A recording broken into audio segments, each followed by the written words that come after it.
I was down in Plant City last week, Strawberry Festival. If everyone would take their seat, we are going to call to order the regular commission meeting for March 2nd. After having the special meeting,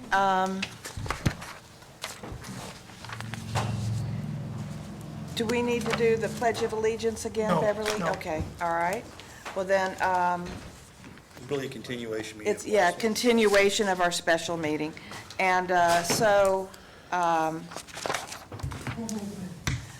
right, we have approval of minutes for three actual minutes. The regular meeting of February 2nd, the special meeting February 10th, and the workshop February 10th. Any changes to the minutes? Could I have a motion to approve? Motion to approve the minutes as written? I'll second it. All in favor? Aye. Any opposed? Motion is approved. All right. Mayor, do we need to do roll call since Commissioner George? Yes, I did make a note on the record Okay. that she did leave out. Mr. George was unable to stay here with us tonight. Okay, so the next item on the agenda is changes to order of additions or deletions of the agenda. Any additions or deletions? Nothing from me. Okay. Any changes to the order? No, ma'am. I would like to suggest one change, that after we talk about the ordinance on Chapter 10, that's item number 3, that we talk about the solid waste collection, or the fees, item number 9, right, while they're both on the same topic. So if we can do that, any objection to that? Okay, all right. Okay, so we're ready for presentations. But one is a public hearing and one is under old No, old business. business. I'm not sure that makes it impossible to consider both together. One is a public hearing on Chapter 10 on garbage and trash collection, and the other is a resolution to adopt fees for trash collection. They're both related to each other. You can take them as one item if you'd like. Okay, all It's right. not a problem doing I that. think, let's do that, just to keep it rolling together, same thought.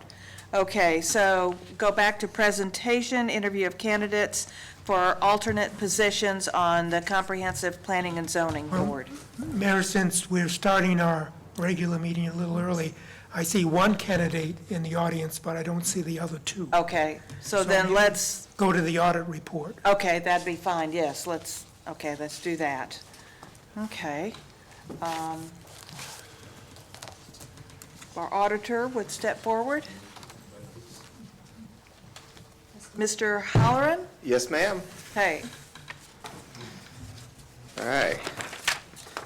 Can you please say your name and address for the record? Yes, James Halloran with James Moore and Company CPAs. Our office is at 121 Executive Circle, Daytona Beach, Florida. See if I... Oop.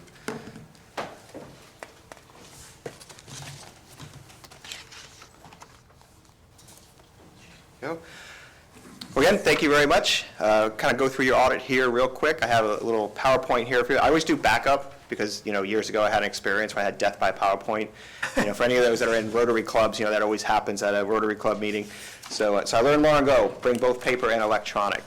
So a little bit about the financial statements. Your audit is required, of course, by the Florida Auditor General. You're audited under U.S. auditing standard, government auditing standards. This year, you're not subject to federal or state single audit act.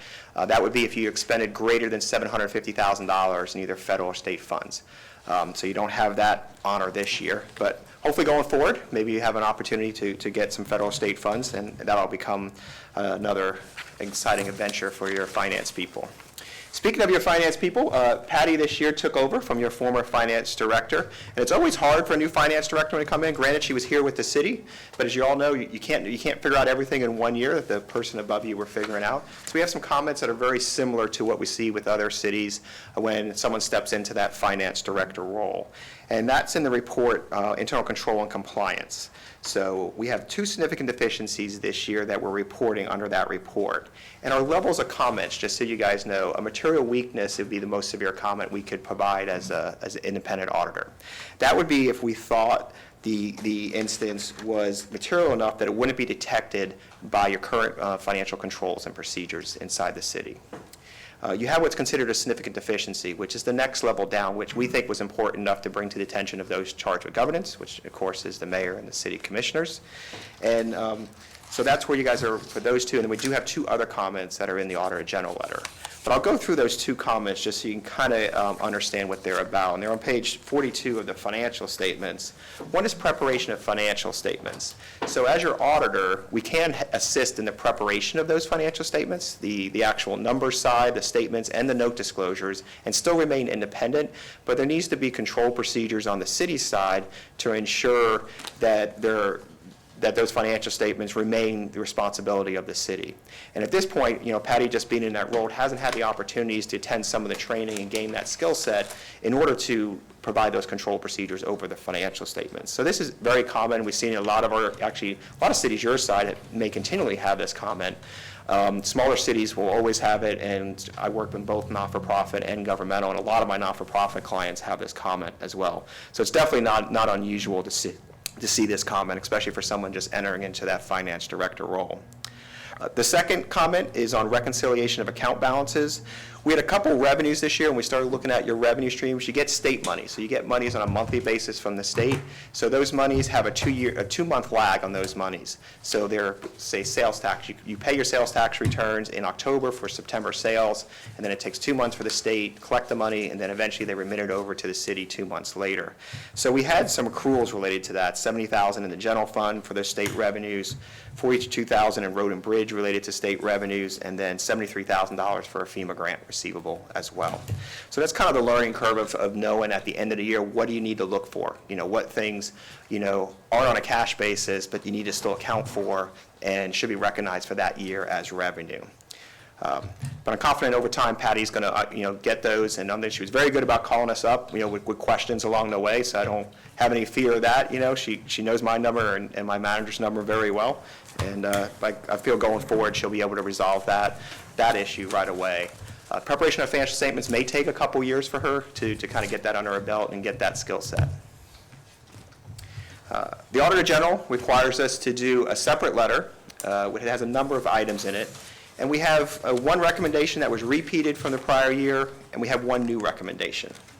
So the repeat comment relates to fund deficits. So last year, the first paragraph is similar to what we had in the prior year of that comment, which is your road and bridge fund has a deficit fund balance currently of $539,894. And you made up a little bit of that difference from the prior year, but you're still at a deficit in that fund.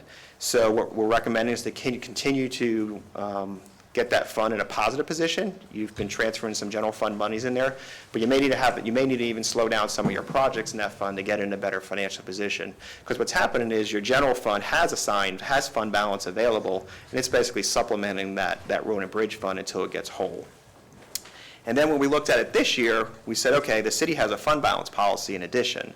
And your fund balance policy requires the unassigned fund balance in your general fund to maintain a balance of at least 20% of your general fund expenditures. And you're just right below that right now, so you're at 19.8% currently. But if you transfer the money that the road and bridge fund needed to get whole, you would be at 10%, 10.1%. So just something to consider there. That's very, you're close if you just looked at it without thinking about the deficit in the road and bridge. But when you bring that deficit in from the road and bridge, it lowers it down to in half almost to 10%.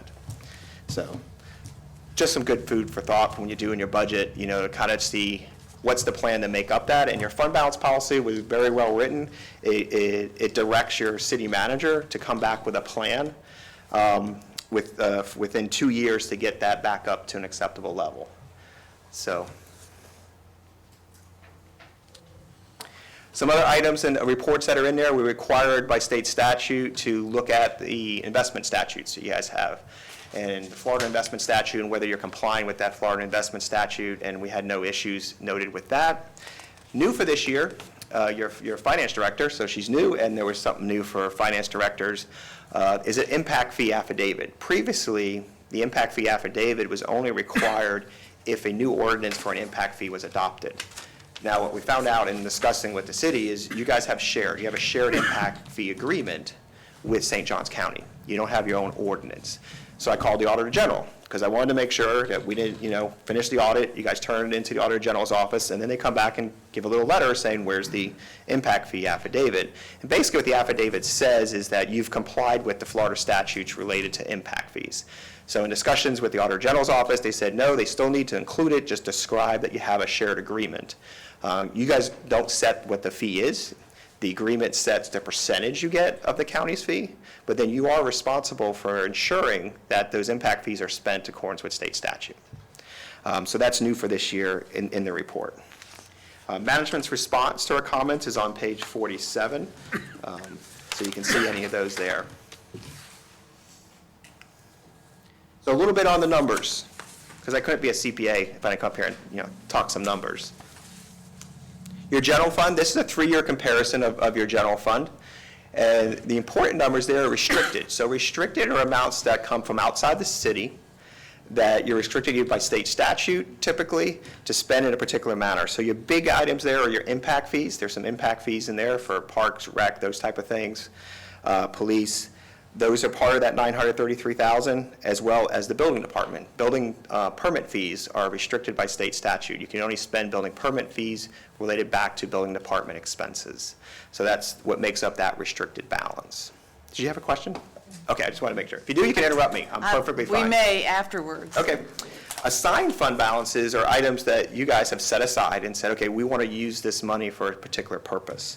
So you see at the end of 2019, you have $650,000 there. There was $600,000 set aside for capital projects and about $50,000 for emergencies. But we can see over time between 17, 18, and 19, it's gone up and down. In 2017, you had $1.4 million between assigned and unassigned. Then in 2018, you were up to almost $2.5 million, $2.46 million. Now you're back down to $1.7 million. So you're kind of coming back down again, which is why the fund balance policy kind of kicked in on you guys at this point as well. And I just made a note there at the bottom that if you utilize that, the general fund unassigned fund balance to make up your road and bridge fund balance, you'd have to reduce it by another $539,000. And are you saying that unassigned fund there's a certain percentage that it should be for our budget? Correct. And if we transferred the money and took it down to 10%, that's not good. Yeah, even now you're at 19.8. So even now you're below that 20%. And I have It'd be 20. Correct, a minimum Okay. 20 is what it's set at. Okay. And I have 2 slides here. So my first slide is what Government Finance Officers Association recommends. So they recommend at a minimum for any governmental agency, which is kind of broad, to have a minimum of at least 16.7%, which is 2 months, is what they recommend at a minimum. What I typically see, the smaller the governmental entity and the more susceptible to natural disaster, because I'm not allowed to say that 4-letter word that came a while back.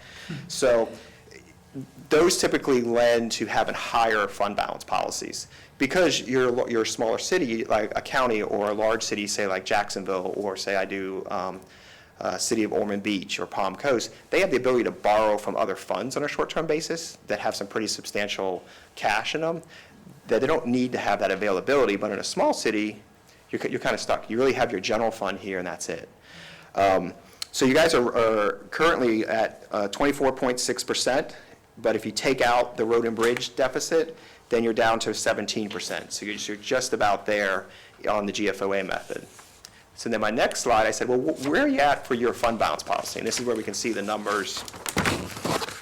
You got $1.1 million in unassigned general fund balance, about $5.5 million in expenditures, for 2019 leaves you that 19.8% is where you're at. And then if you take away the almost $540,000 of road and bridge deficit, you're left at about 10.1%.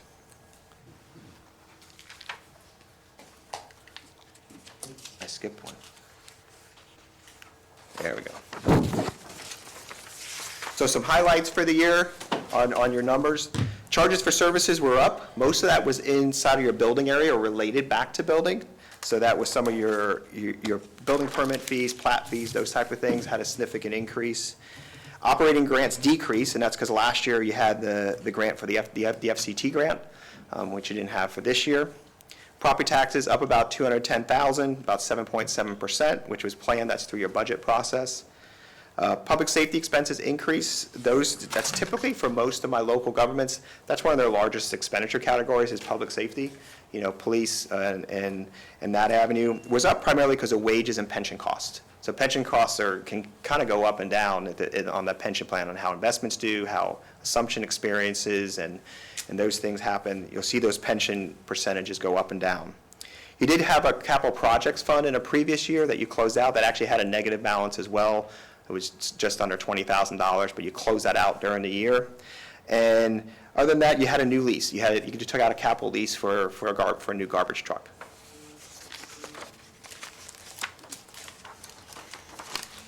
So I always talk about net pension liability. You guys utilize the Florida retirement system, FRS. Is that retirement system. It's considered a multi-employer plan, so there's many cities, many governments that all roll into that plan. So your responsibility always is to pay the contribution. What you don't have the ability to do is to really influence what that contribution rate is. That is, set by the people at the state. You see that liability, you report your percentage liability. So they look at what your contributions to the plan were, to total contributions, and that's the percentage you report on your financial statements as a liability. So that's currently $468 million, $4.68 million for your regular pension costs. And then there is a separate part of pension plan for FRS that's health insurance subsidy. So they provide a stipend per month based on your years of service inside of FRS to help offset your health insurance costs, and that's around $961,000, up about almost $700,000 from the previous year. I don't really know where the FRS is going for the rates. I'm a little worried they're going to start creeping up because back in, just so you kind of know, in 2014, the state retirement system was funded at 96%. It's now down to being funded 83%. So it's on a decline. At some point, they're going to have to address it and figure it out. They have been lowering their expectation of investment return over these couple of years, which is it's been driving down that rate to get to, because their historical averages from years ago aren't really holding true now. So we just have to kind of wait and see. That'll come out, it should be coming out pretty soon. It's out usually, right around April, May, because it has to be out for the state to do their budget, because the state's on a junior end. And with the current stock market issues, would that really affect this? It could, it just depends on where the market is by the end of the year, by June. Because sometimes if it's in the middle of the year, it doesn't have as big of an effect. It's really June 30th over June 30th, what happened to the market. So the last half of 2019 was very good. Mm-hmm.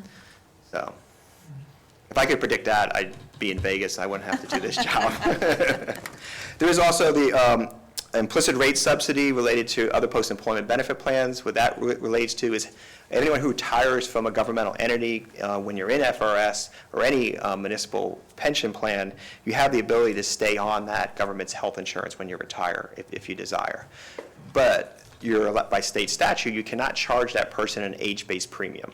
So you have to charge them the same rate as your average employee would get as that retiree. And we all know someone of a higher age, if they went to the open market, would be paying a higher rate than, say, your average age at your city, which may be, say, in the 40s. So that difference has to be accounted for on the financial statements. That is all I have, but I'm sure you guys have some questions.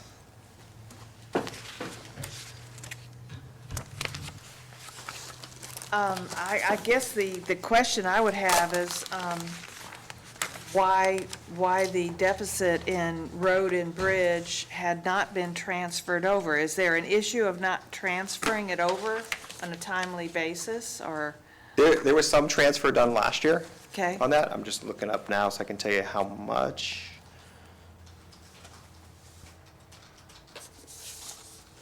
So you transferred in last year into your road and bridge fund close to $1,174,000. So that still wasn't enough to kind of make up the deficit.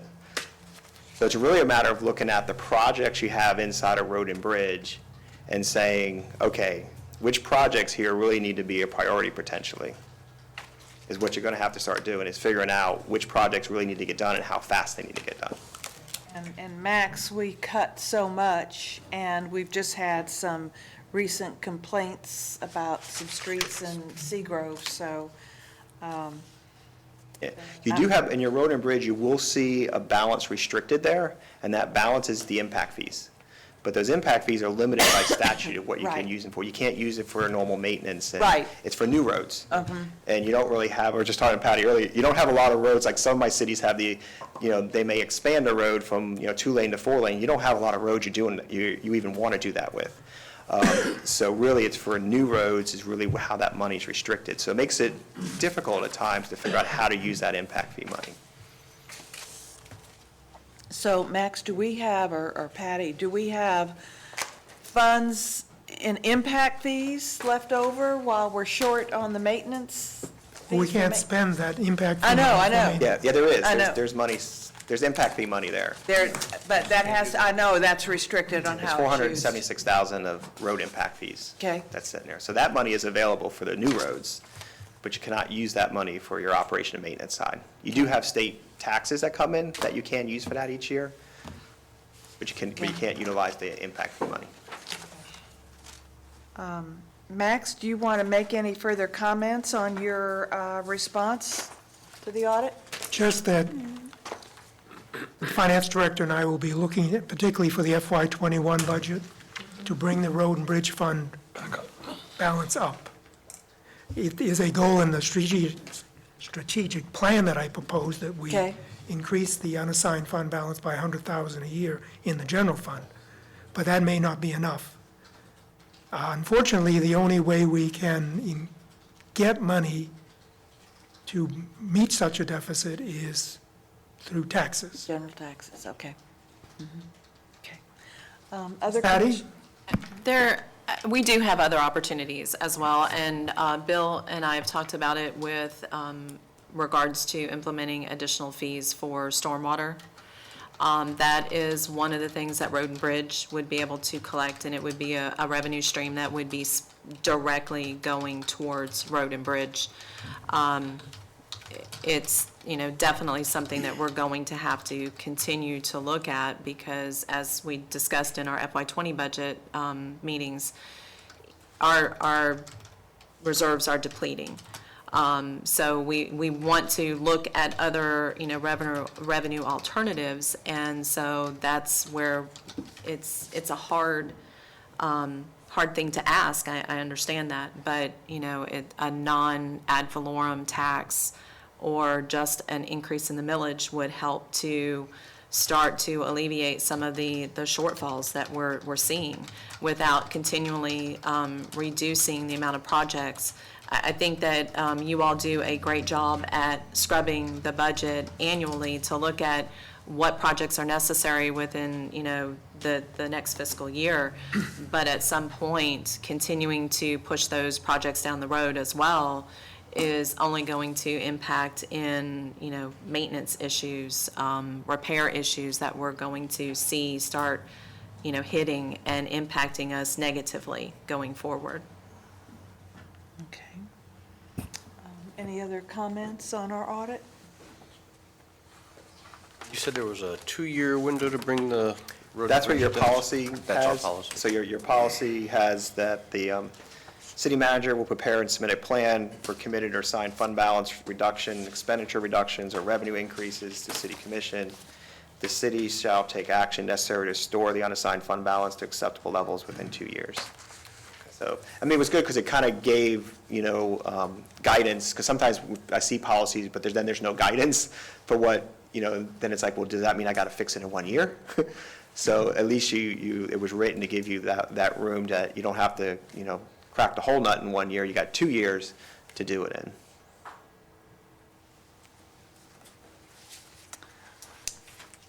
Is Thank you so much, Mr. Halloran. That's You're very welcome. frightening. Frightening. Any requests for public comment on this? Yes, Mr. Slavin?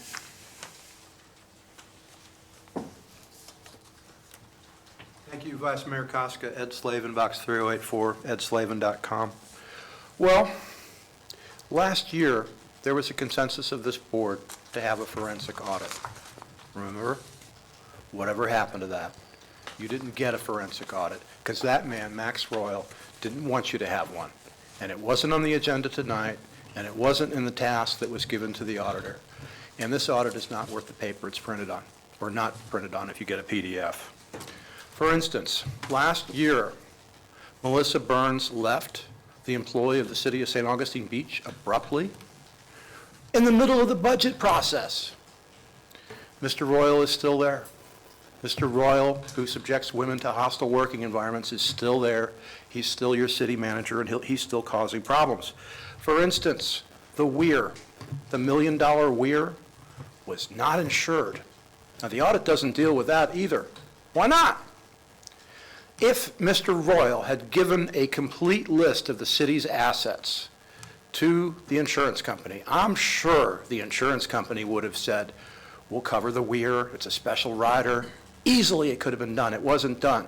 So right now you're with your hat in your hand trying to get compensation from FEMA and the state of Florida for something that should have been on the insurance rolls all along. I got a message today from Ms. Raditz. They're still looking into getting insurance on their weir. This city commission is not really Republican. I mean, I realize y'all are registered Republicans, and some of my best friends are Republicans, but I remember when I was a kid, when Republicans were actually fiscal conservatives, you had a deficit in a fund, 2 funds, and he's still there? What's going on here? We're talking about waste, fraud, abuse, flummery, dupery, nincompoopery, misfeasance, malfeasance, and nonfeasance. Officer, would you please arrest this man? I mean, this is just incredible. Slavin. This is just incredible. It's incompetent. Mayor, Mr. you're Slavin. incompetent. This commission is incompetent. Slavin, Thank you. that is enough from you tonight on this. You are not following our rules of civility. I certainly am. And if you do this again, I will ask that you leave. Don't threaten me, ever. All right. Mayor and Commissioner, if I may, there was something that we've discussed, almost 5 years ago, and Commissioner George, actually, we discussed this for a revenue source. And we'd like to propose it again, maybe with our new legal staff coming on board here, we were trying not to burden everything going on with the Embassy Suites, but to do a civil infraction for some of our misdemeanors. And it serves multiple purposes. First of all, it cleans up our jail. It gives a person an opportunity to avoid a criminal citation per se, a criminal arrest history. So things such as disorderly intoxication, disorderly conduct, possession of drug paraphernalia, misdemeanor possession of drugs, narcotics.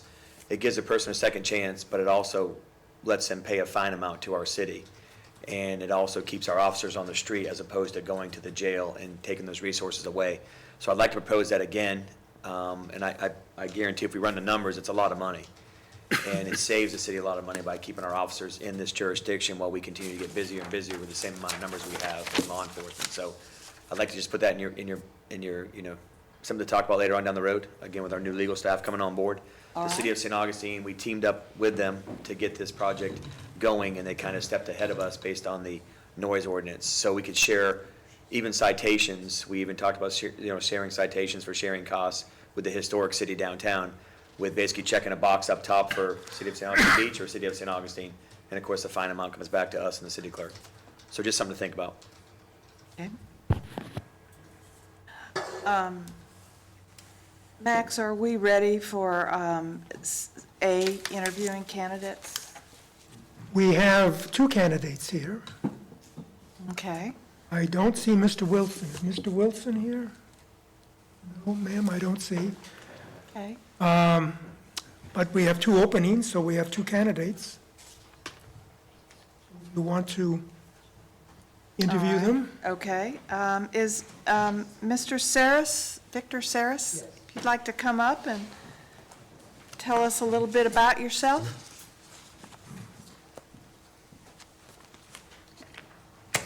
Hello, my name is Victor Saris. I've been living here in the city of St. Augustine Beach since 2002. To give you a little bit, I'm sorry, can you give your address for the record, Yes. please? Victor Saris, 124 Spanish Oaks Lane. And I've lived in the city of St. Augustine Beach since 2002. My family is originally from here. My dad's side of the family is originally from St. Augustine. I'm a state-certified licensed general contractor. I've been in the construction industry for 30 years. I've been registered and certified here in the state of Florida since 2005. So I guess the reason why I'm here is to add my knowledge and expertise of over 30 years in the construction industry to this community. And my experience in the construction industry varies from coastal construction, remodeling, to new homes on the coast, to working with FEMA, government agencies. Also, I've done commercial work, and a lot of stuff like even working with streets and the Department of Transportation and getting some things done. So just here to help if I can. Any questions for Mr. Saris? Thank you for stepping forward to volunteer on the board. Being in the construction industry and maybe having to grant variances and things like that, do you do work in the city, or do you feel there would ever be a conflict of interest? Well, to be honest with you, yes, I've done work in the city of St. Augustine Beach. I don't know that I've ever been presented with a situation where I've worked in the city and had somewhat of a conflict of interest with variances. Not to say that the potential for that could happen in the future, but I don't know that that's something that I would, certainly have to look at as if that opportunity presented itself. And having done work in the city, I'm assuming that you're up to speed on all the land development regulations and codes then. For the most part, I am. I don't know that I could recite it verbatim, but yes, I am. I don't think That would anyone be could.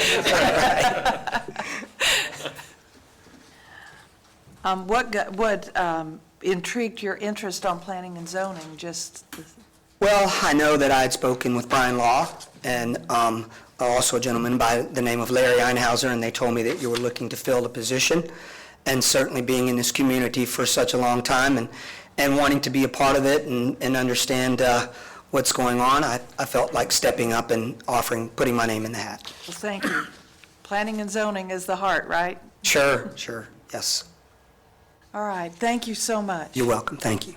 All right, and you said Mr. Wilson wasn't here. Tisdale is here. All right, Mr. Tisdale? He has some additional information, sort of a brief outline. My name is John Tisdall, 932 Saltwater Circle, here in Seagrove. And I'm a newbie. We moved here April. And after renting here a few times and traveling throughout the state of Florida, my wife and I decided to settle here. I guess I'm sort of retired, but climbing the walls looking for something to do. I spent 25 years in Lake Geneva, Wisconsin, which is a tourist town, kind of a playground for Chicago. So I understand, that part of the challenges here. One of the reasons we chose St. Augustine, especially on the beach on the island here, is you don't see the high rises. You don't see, what you see as you go south, Daytona, New Smyrna, down through there. So I'm here to help. I think you can see some of my qualifications. I also sent my resume.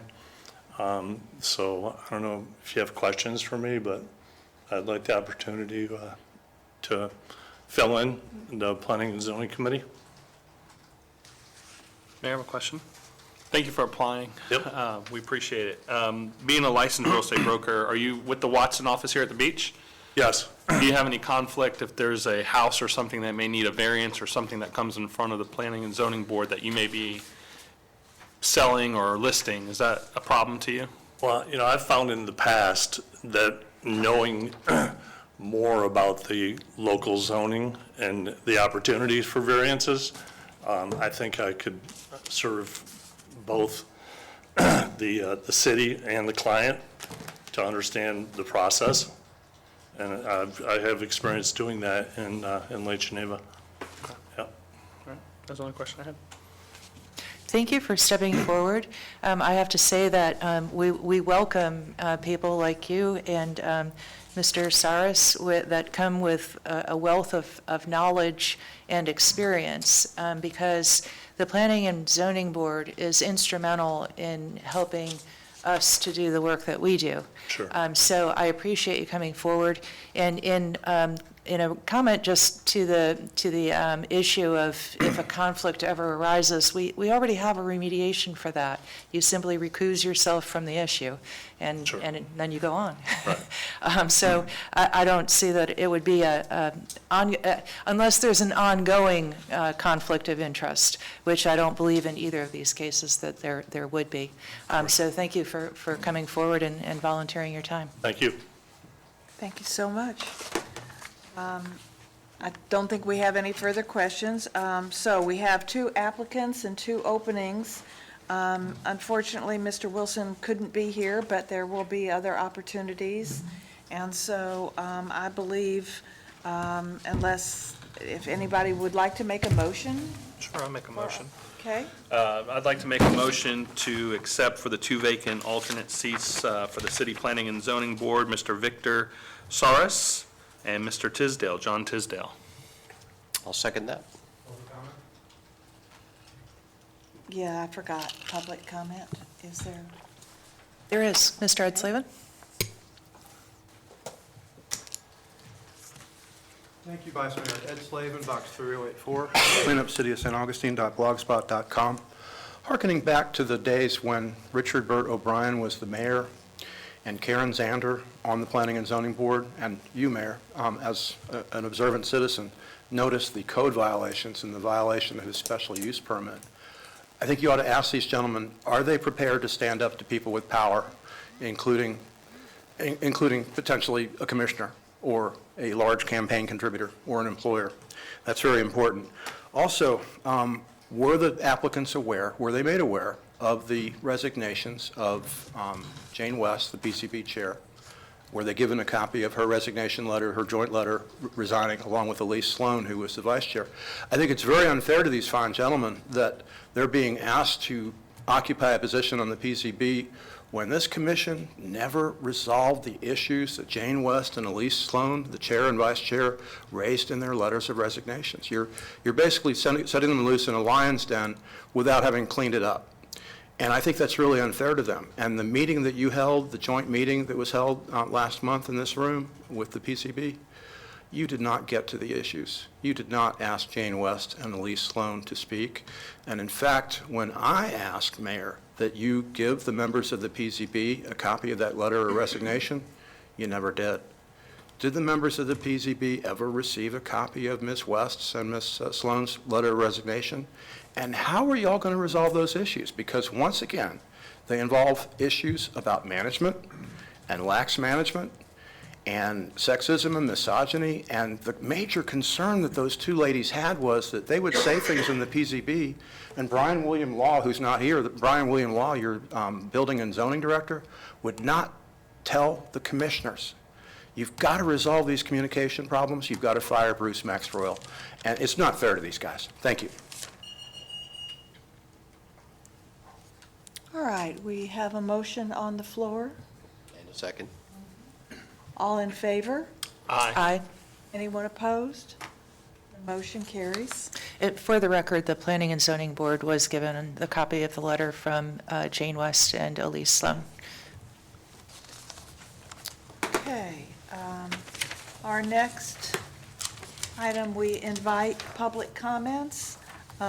Everyone is welcome to come up and bring to our attention any non-agenda items.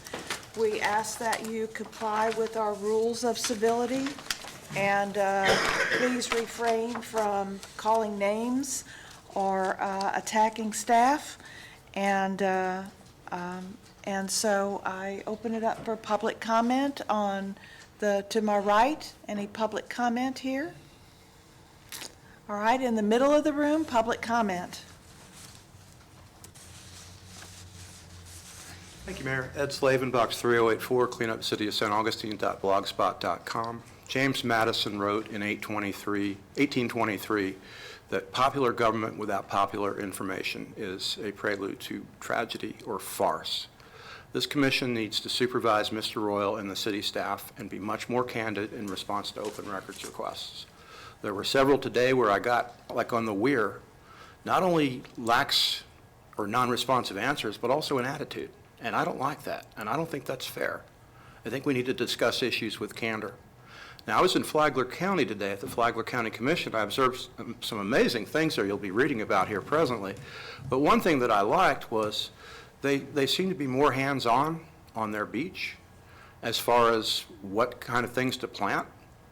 And they were specifically talking about morning glories as a beach plant. And their county attorney was into it. I thought that was just extraordinary, that their county attorney was leading with the Corps an effort to be a little more colorful in terms of beach plantings. Also, they have public comment at the end of the meeting instead of just at the beginning, which if someone is running late or they're not able to come at the beginning of the meeting, I think that's a fair thing to do, and I think you ought to consider that. Also, I was in South Florida back in January, and had occasion, I think I mentioned to y'all earlier, that there are some things that were very creative in the town where I was visiting in Broward County. For instance, they have a shower. Every place there's a trailhead leading into the beach, they have a shower, which wouldn't cost a lot, and I think might save a burden on the county's sewage system with all the sand going in there. Also, they have very nice, and it could be made here to look like Coquina, a little enclosure in some of those towns of trash cans, to where you're not seeing a big blue plastic object on the beach. You're seeing something that kind of blends in with the sand and looks more natural. But the major issue y'all have to address in this new commission now with new council is you have a city manager here who is basically retired in place. He retired years ago. He doesn't do repeatedly the things that y'all ask him to do, and it's an embarrassment to the city of St. Augustine Beach. And you're going to have to deal with that one way or another. I mean, there is no transition plan in place, absolutely none. There's no national search. Commissioner Koska asked repeatedly for several years for y'all to talk about a national search. And I don't understand why you wouldn't want to go and understand better the concerns that Elise Sloan and Jane West had in resigning from the PCB. I mean, it's not been discussed here. It wasn't discussed in your special meeting. People have a right to know that the laws are going to be upheld. When you've got somebody like Brian William Law who makes false police reports, what's going on here? Thank you. Anyone else from the middle? Mr. Thompson.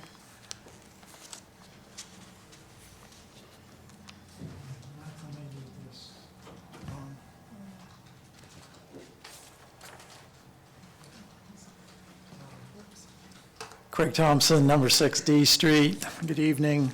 I came to make comment on 2 items, but they both do involve hiring a planner. So I'd like to reiterate the previous request that our city seriously consider hiring a planner ASAP. The need for having an in-house planner was discussed and supported during the recent PZA City Commission workshop. During this meeting, Mr. Law offered an available funding mechanism to secure this new position. The recent resignation letter of the chairman and vice chairman of PZB emphasized this need for planning expertise to be hired by the city. Please prioritize and take action on this matter. We need your leadership. I know the mayor and Max Royal are working on this issue and hope to see it on the agenda. Item 2, as a CPAC member, we've conducted research and offered recommendations on various climate change and environmental threats facing the city, and yet there's no long-range thinking or action on the part of staff at this point. There's a lack of initiative on storm surge and flooding issues. These are recent research on the storm surge maps, which I would love to have displayed in the building department. I had to go online and then photograph them and then turn them into this. What I'm showing you here is a Category 1 storm at the top, which is a 1 to 3 foot storm surge. There's a little area I'm pointing to right here, which is the Mickler Ditch. That whole area is supposed to be flooded with 1 to 3 feet of water. Max testified that he's seen that area with water coming over the road. We just spent $450,000 on a drainage pipe in that area. It's just going to displace the water more into the backyards. I don't think it was a wise decision maybe you do. It's a sustainability issue, it's a maintenance issue. I mentioned before that the city is going to flood coming in from the old Salt Run, Mickler Boulevard, it's a route in. If you go to Category 2 storm, you get 3 to 6 foot of storm surge. You can see how that flooding zone extends down through the city, and that whole area becomes flooded. If you go to Category 3, you get a 6 to 9 foot storm surge. It basically covers the whole, what I consider a floodplain for the city. The problem with that is that you can't get water out through our retention pond, so the water is going to pool here. And if you have rain, you're going to have more compound flooding. This is an urgent, critical issue. I would like the floodplain manager and the Public Works to look at more thoroughly. I look forward to a future workshop with a new planner and staff and addressing these items in more detail. Thank you. Anyone else in the middle? All right, how about from the left side of the room?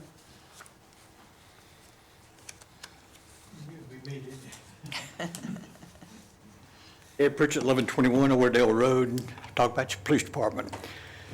You guys, most people just see the police riding around. If you read the report that y'all put out every month at the meetings, service calls last month was 900, this month was 800. You know, I don't know, Chief, how you can do it with the number of people you have. How can you take care of all the citizens with that many service calls? It just blows my mind. And, you know, when you stop someone, you never know whether he's going to shoot you or not. We had a trooper shot a couple weeks ago. He went to help someone, and he shot him, killed him. And thank you, Chief, for letting one of your officers go down there. That's very much appreciated from Highway Patrol. So I just want to make sure, you know, you guys need to take care of the police department because they're going to take care of us. Okay, thank you. Anyone else from this side of the room? All right, then public comment is closed. The next item on the agenda is commissioner comments. So, Vice Mayor, would you like to start with commissioner comments tonight? I'm going to pass my time. I have a census meeting coming up next week, but other than that, I have nothing new to report. All right. Commissioner Samora.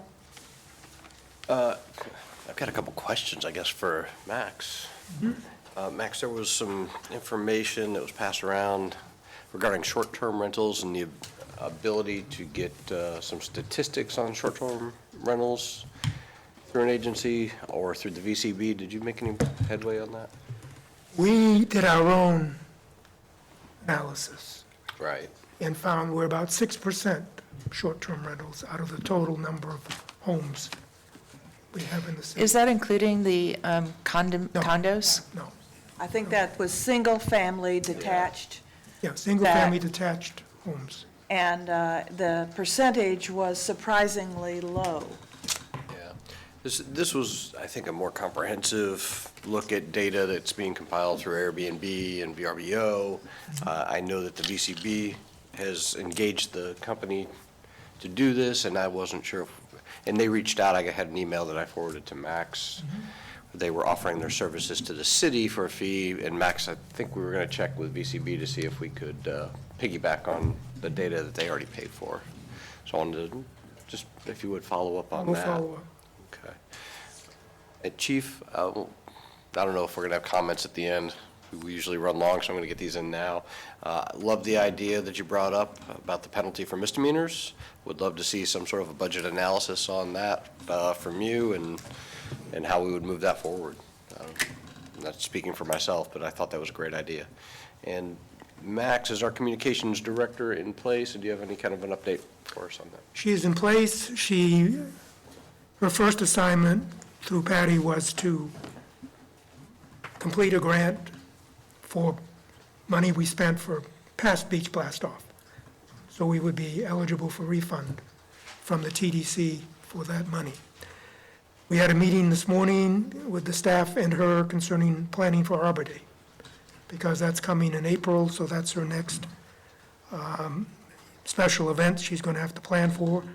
Of course, she is always aware the beach blast off is in the distance, and that we need to get sponsors, and we need to work on planning for that.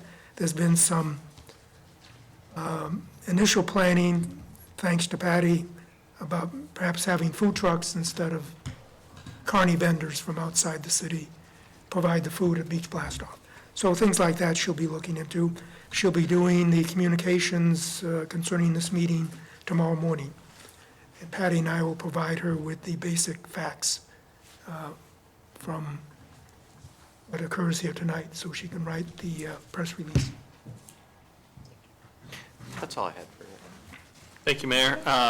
I've been working diligently with Mr. Tredick on funding to make up for the difference in what the city's cost is going to be in repairing the weir. We've met with Senator Hudson, we met with Representative Stevenson, and unfortunately, the bill didn't get much traction in Tallahassee. It was on the Senate, and I think they're still trying to make that work. But in the meantime, we've been working diligently with a couple of gentlemen in Tallahassee, free to the city, that has really helped us with a grant application. And I just wanted to publicly thank Mr. Tredick for getting that out and following up and working with that. I know that was a lot of work, and there was a lot of questions that we didn't have, but we got the answers, and I just wanted to thank him publicly for that and for continuing the course to try to save our 25%. I think FEMA, correct me if I'm wrong, Mr. Tredick, is going to pay for 75%. That leaves the city with 25%. I'm trying to get 12.5%. I'm trying to get the state to split that with us so we don't come out of pocket. I think that number is roughly $310,000 is what we're trying to get in the grant, if I'm pretty close to that. It's working. That's what we talked about in the legislative delegation. Now, the Water Management District, district-wide cost share, if we make the cut and get approved, may pay the entire thing. That'd be great. So we might be looking at $600,000. That'd be great, even better. Well, thank you for being Of course, we have to diligent. make the cut. It's a very competitive cost share process. So. And I will make sure I stay on top of my folks in Tallahassee to continue to push for that for us here at the beach. Also, during our break, I got a message saying that the short-term rentals in Tallahassee was temporarily postponed. So that is now on hold until further notice. That may come back up, it may not come back up. But those are pretty much my comments right now. That's great. Now, that grant and those contributions toward the weir, Mr. Tredick, is that the latest and greatest cost analysis on the weir, or? Yes. Okay. Well, that's good. That's really good. That's good work, very good work. Just a few updates to all of you on some meetings that were held on February 11th. Max and I met with our tax assessor, Mr. Eddie Creamer, about a new software program for tax assessments that he is looking into. It is called Cyclomedia, Asset Inventory and Management, and he gave us a white paper. There is going to be a presentation in April, and you all will get notice of that so you can attend. But it will give us data, and data is critical for what we want to do, how we want to govern, where we're going, what we have to work with. So that will be critical. On February 19th, Max and I met with Hunter Conrad. It was an informal, just meet and greet with our new county administrator, where we talked about the things that they participate with us, beach renourishment, the pier and pier park, moving the fire station, TDC grants, and a reminder that some of our roads, like Pope Road, need repaving. Some of the roads need repaving. We were quite impressed with Mr. Conrad. And Max, would you like to add anything about those two meetings we had? Just an update on the Eddie Creamer thing. There's going to be a workshop, which our IT person will go to, and Mr. Tredick as well, and our finance director, to see whether what he's proposing, it's not clear from the white paper, but what he's proposing will actually be useful to us. Okay. All right. And then but he also mentioned that the commissioners would also be invited. Yes, but this is more of a workshop Okay. for technical All right. aspects of the proposal. Okay. It's this week. Okay, and then I received a couple of complaints about streets and street maintenance, and so we're gonna really have to think hard before we start cutting things from the public works and maintenance. We can't keep delaying maintenance. And there was a telephone call I had with Mr. David Burcham of the City of St. Augustine about what a city planner does. And so I think I'm gathering information, Max is gathering information. We got information from Craig Thompson, and hopefully we'll gather all that information and give that to you in an April agenda item. And then also Max and I had a preliminary discussion on internship for maybe next school year.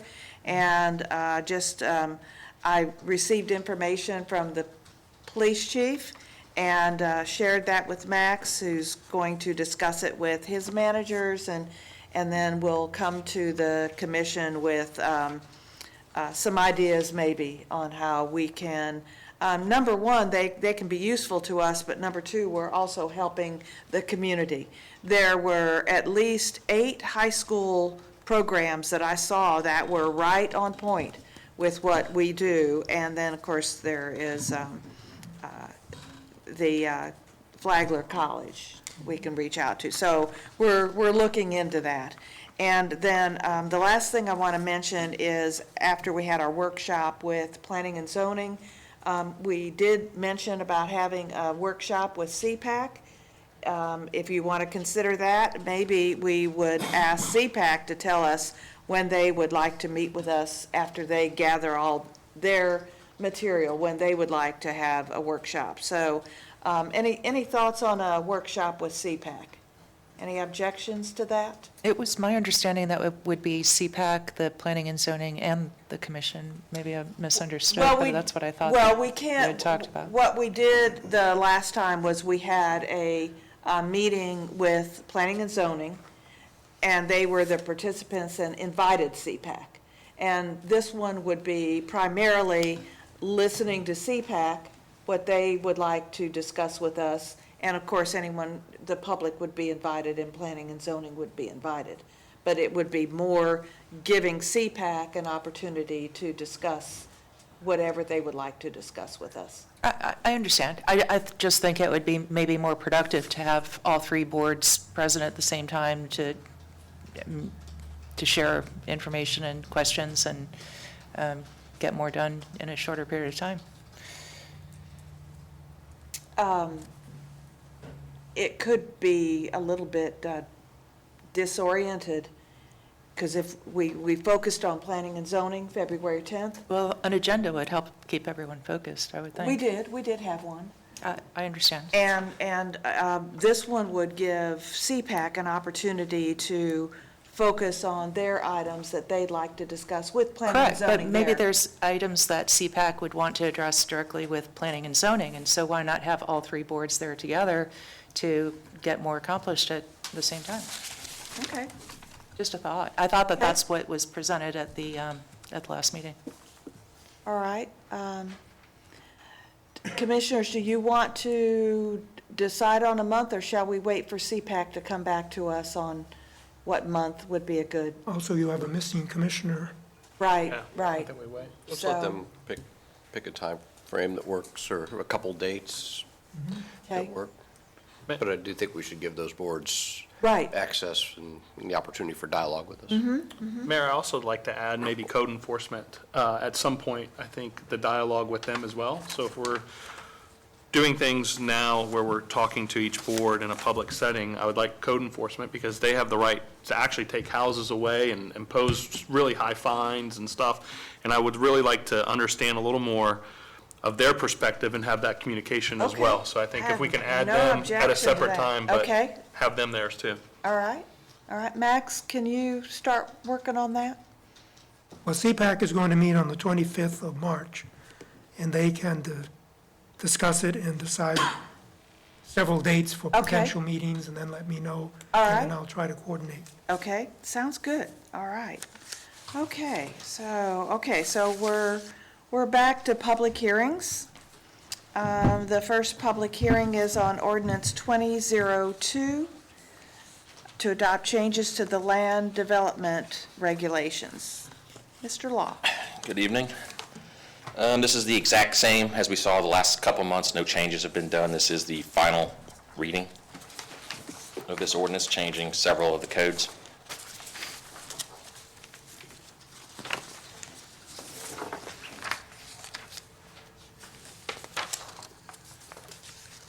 Okay, Commissioners, we've seen this a couple of times, and I think this is the final reading. Any questions? Any public comment? Not on this item. Then, Mr. Wilson, will you read the ordinance for us? Yes, Mayor. Ordinance number 20-02. The ordinance of the City of St. Augustine Beach, Florida, amending the land development codes of the city as contained within Article 3, Land Use Type, Density, Intensity. Article 4, Consistency and Concurrency Determinations. Article 5, Resource Protection. Article 6, relating to development, design, and improvement standards, building setback requirements, providing for severability, providing for codification, and providing for an effective date. All right, motion to approve? Make a motion to approve ordinance 20-02. I'll second. All right, all in favor, say aye. Aye. Anyone opposed? Seeing none, the motion passes. The next item is ordinance 20-04, second reading to amend land development regulations for dune protection. Mr. Law, again. Yes, ma'am. After last month, we spoke at the Planning and Zoning Board about this. We had some great suggestions. The dune walkovers, I thought it was important to put in there, because as I understand, it's part of our long-range plans. And then the Planning and Zoning Board recommended sand fencing, which was a great. And then I also came up with, and Mr. Cat, I did this after the meeting, I put other exceptions approved by the Comprehensive Planning and Zoning Board. Because there's no way I can anticipate every scenario that the city may need to do something down the road. So let's put the ball in the Planning and Zoning Board's court and let them regulate anything that's outside of the average. I think that was an exceptional addition to capitalize anything that may come up in the future that we may or may not think of at this particular moment. So thank you to the Planning and Zoning Board, and thank you for adding that. I noticed that we do have a memo from CPAC asking us to add the normal and customary, whereas the purpose of the ordinance, and it probably would be a good idea to do that. Mr. Wilson, is that something you could help us with? I don't know whether you have that suggestion from CPAC on, it says a statement of the statutory authority, purpose and intent, a statement that a flood protection provided by the coastal dune system, just to shore up that regulation a little bit further. Ms. England, we did talk about that at the Planning and Zoning Board. Okay? That's a great concept, like in your comprehensive plan, or adopting something like a resolution like we did last year. I forget what it was about. But the land development code is a code. Uh-huh. It's not a mechanism to fluff things up. Okay. It's a black and white streamline. Well, yes, I know the code itself is. Right, The code so itself. I think it's a great suggestion from the CPAC board, but I don't think it belongs in the land development code. Well, no, it would not. That language, the whereas, they would not be in the, that would not be in the code, only. Comprehensive plan, aspirational type, language. Yeah, and- yeah, it's the whereas this, the whereas that, and therefore, we're changing the code, and here's how we're changing the code. And not to interrupt, but Doesn't get codified if it's in. No, it doesn't get codified. I think a statement from the city and adopted by a resolution or something like that would be the appropriate mechanism. And we should be coming to a culmination on the new comprehensive plan. I would expect it to be adopted by or approved by the state sometime in the beginning of this month. And then we can re-review that on the coastal protection and see if we want to amend that at the state level. Okay. Sometimes I was just thinking about what CPAC was suggesting. When you have someone question an ordinance or challenge it, sometimes your whereas and your purpose can shore you up a little bit. But if it's not necessary, Codified, okay. I don't know that really helps. Okay. I mean, the code has to stand on its own 2 feet. Okay. Essentially, and it's nice to put those things in there to justify certain things and have those things in the record, but in the end, the code has to stand up on its own merit. Okay. Well, the suggestions and the purpose from CPAC is in the record, so there we go. Because the memo is part of the record And keep here. in mind that, people can still apply for a variance to the code. They can appeal my decision if I reject any applications for that, and then go through the mechanisms, appeal to the planning and zoning. Then if they're not happy with that decision, they can appeal to you. Okay, So- all right. Okay. Any public comment on this issue? We do. Mr. Ed Slavin.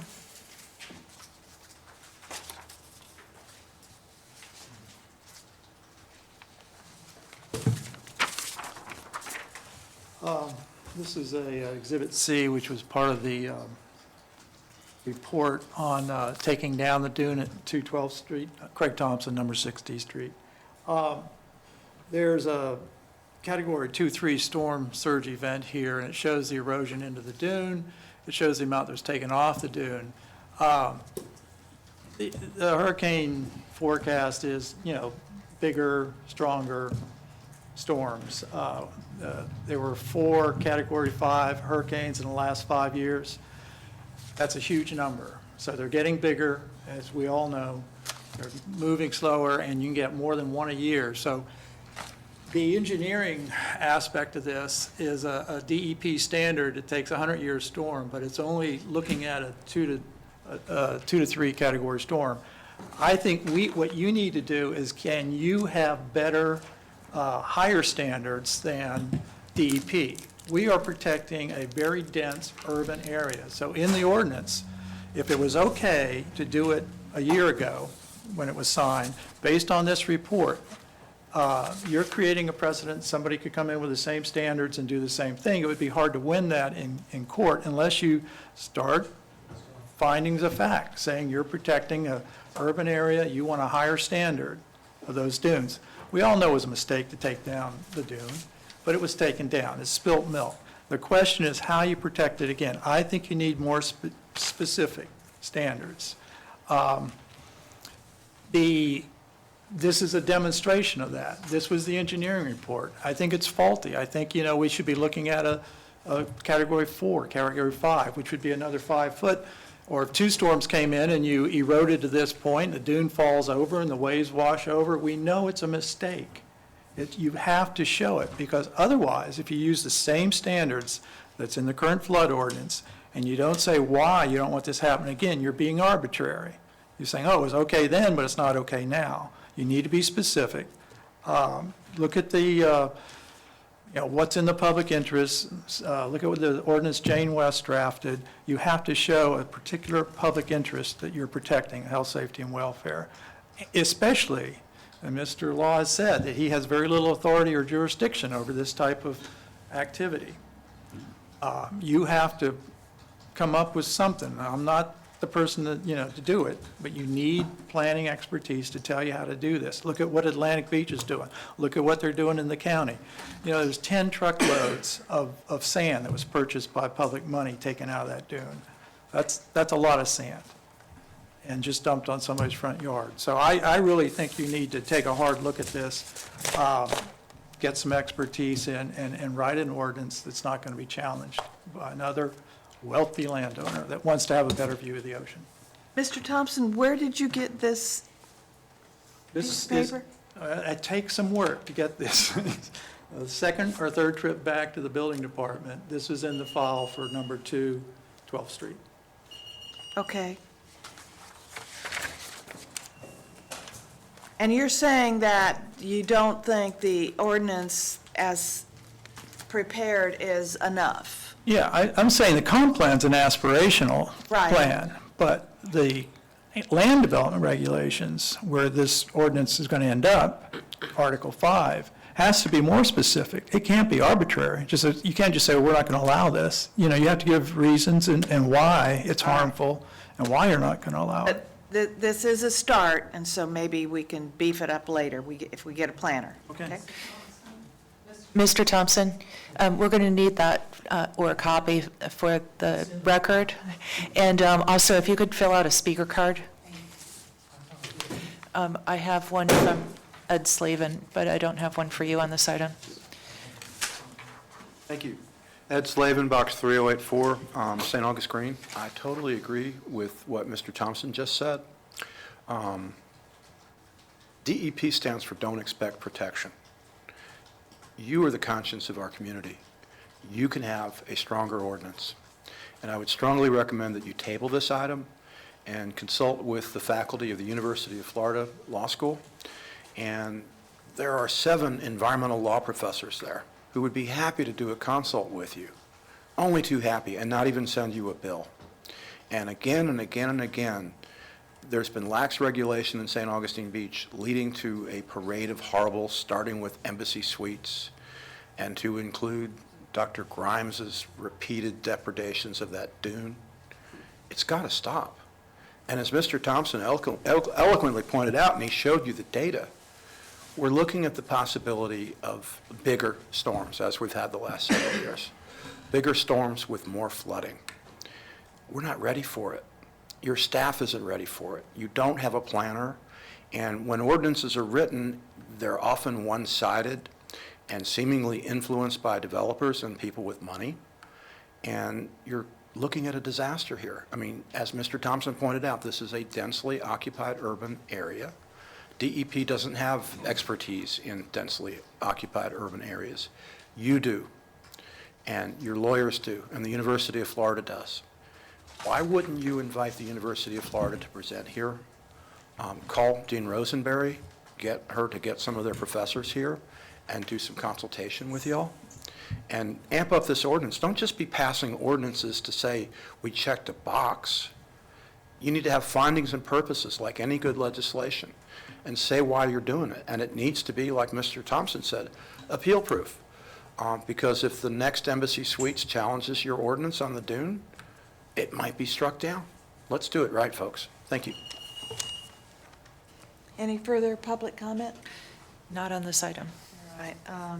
Commissioners, this is a straight-out prohibition with a few exceptions. I think it's better than nothing, and we should get going.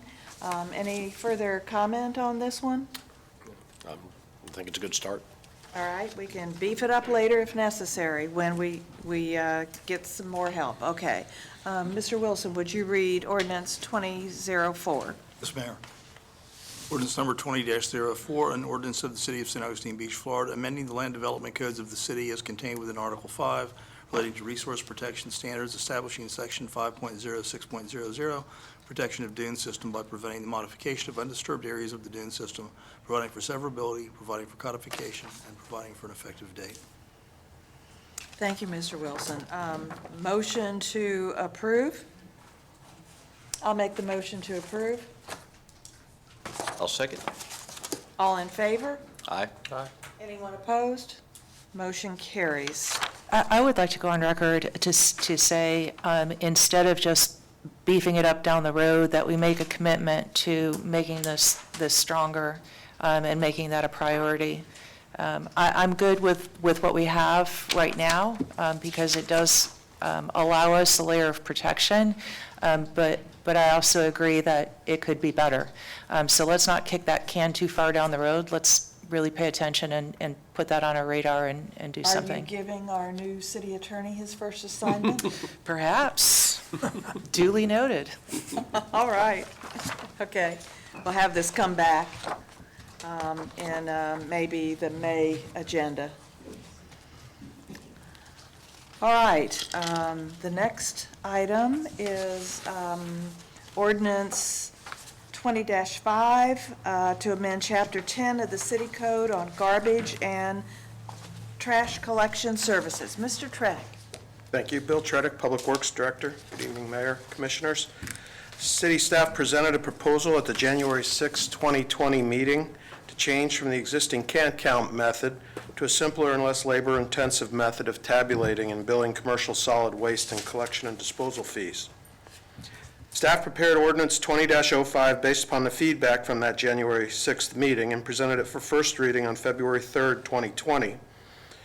On February 3rd, the City Commission approved the ordinance on first reading with comments. Staff reviewed those comments from February 3rd and incorporated them into the updated ordinance that you have here tonight. Some of the things that were discussed were transient lodging definition has been modified to refer to the specific section of the city code where it is defined. Grammatical error, there was a couple of those that were corrected. Some things were clarified, pretty minor things. Some numeration errors were corrected. We modified section 10-12E to have the building department enforcement instead of the police department enforcement. Section 10-13A was revised to specifically reference transient rentals, and changes were made to 10-100. We eliminated changes to the non-ad valorem assessment portion of that ordinance because we can deal with them at a later date.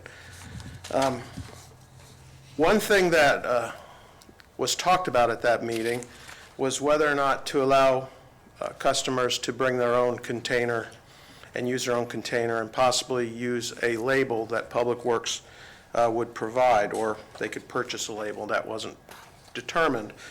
We went back and looked at that a little bit. This current ordinance does not have that option, and I'll explain why. One thing is potential for labels tearing and peeling, people removing labels, switching them to different cans, theft potential, inconsistent appearance. It's important that things look the same if we're to truly minimize the labor involved so we can pick it up quickly. Inconsistent materials, different carts from different vendors. Some of them will be much more durable than others, and we've already had cases where people claim a garbage can or something's damaged by city staff, so we want to try to minimize that. If we order carts, they're going to be durable carts that can take the use of the mechanism that lifts them. The cost also is something to consider. We're going to be buying these in bulk and selling them at cost to the customers, so we should be able to get a much better price than they could get at a local store. And staff time. Increased staff time will be incurred inspecting and researching customer-supplied waste carts, not really knowing where that cart came from. We have to find specifications on it, make sure it matches and all that. So there are quite a few reasons why I would recommend that we purchase the cart and have the citizens purchase them, or the businesses purchase them from us. Realizing, of course, that there was discussion about this, I drafted some language that if you feel strongly about the label option, could be added, just added to the draft ordinance in front of you. I won't read through it, but it's in the package if you want to go that route. There's some other small changes that are in there, some clarification on the size of the carts. Different manufacturers have 64 versus 65, 95, 96. I wanted to cover all the bases and make sure everything, there wasn't any inconsistencies, so somebody could say that's not what you approved. We removed short-term rental because it's not really discussed elsewhere in the ordinance. Just some minor changes to clarify things with definitions and some relic references that were in the ordinance from the past. One thing that I wanted to mention is we reduced the additional weekly collections to 1 additional collection per week. Now, right now, nobody is doing more than 2 collections a week, so this doesn't impact any customers, this change. Now, currently, I have that section tagged. The current ordinance allows up to 3 additional collections days per week, which is challenging. So my recommendation is to reduce that to 1. If it turns out that this is really problematic for a business, we can address that later. We added a reference to city holidays, as we don't collect on those days as it is. And that's about it. So the action today, we're holding the public meeting and would request that you pass ordinance 20-05 on second reading and a revised solid waste fee schedule we'll talk about right after this because it got moved up on the agenda. Okay, Commissioners, any questions about the labels or requiring the commercial customers to buy the trash can from us? How many commercial customers are going to be affected by that, Bill?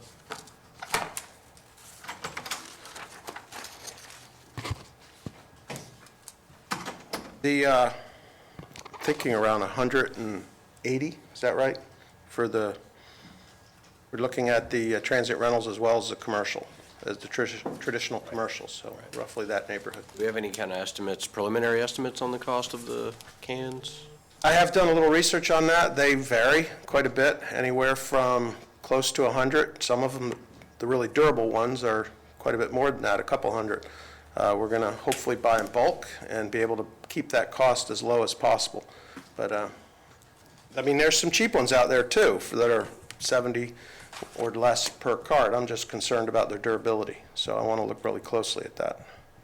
Concerned about cheap ones, we would just, if you weren't concerned about cheap ones, we would just let people use their own cans, right? Correct, yeah.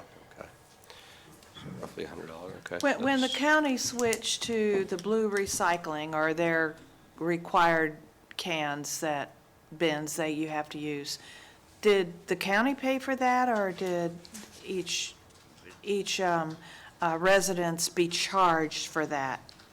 I believe the county paid for it, but I'm not 100% sure. Okay. Yeah, county did. Okay. And that was, if you remember, about a year ago, we talked about looking at carts for recycling. Well, And I'm talking, yeah, they're big blue ones, They were yeah, and gonna we provide decided them in not to that go to case, the big blue right. ones, yeah, okay, Because the fees there are a lot of reasons why not, but okay. $100 to $200 for a, I think we can Commercial. get them for roughly $100. okay. And There are could some that could are more, be but that's billed- smaller orders. And That could be billed and maybe paid in payments or something for smaller that's businesses? possible. I'd have Okay. to work with Patty on that. Okay, all right. Do you know what the life expectancy is of the tubs? I don't. Some of them have multiple year warranties. Each product manufacturer would have a different warranty. Some of them are 3, 5 years, things like that. But I'd have to look at each specific one, and I'm not at that point yet. I'm a fan of consistency, and I really appreciate your approach.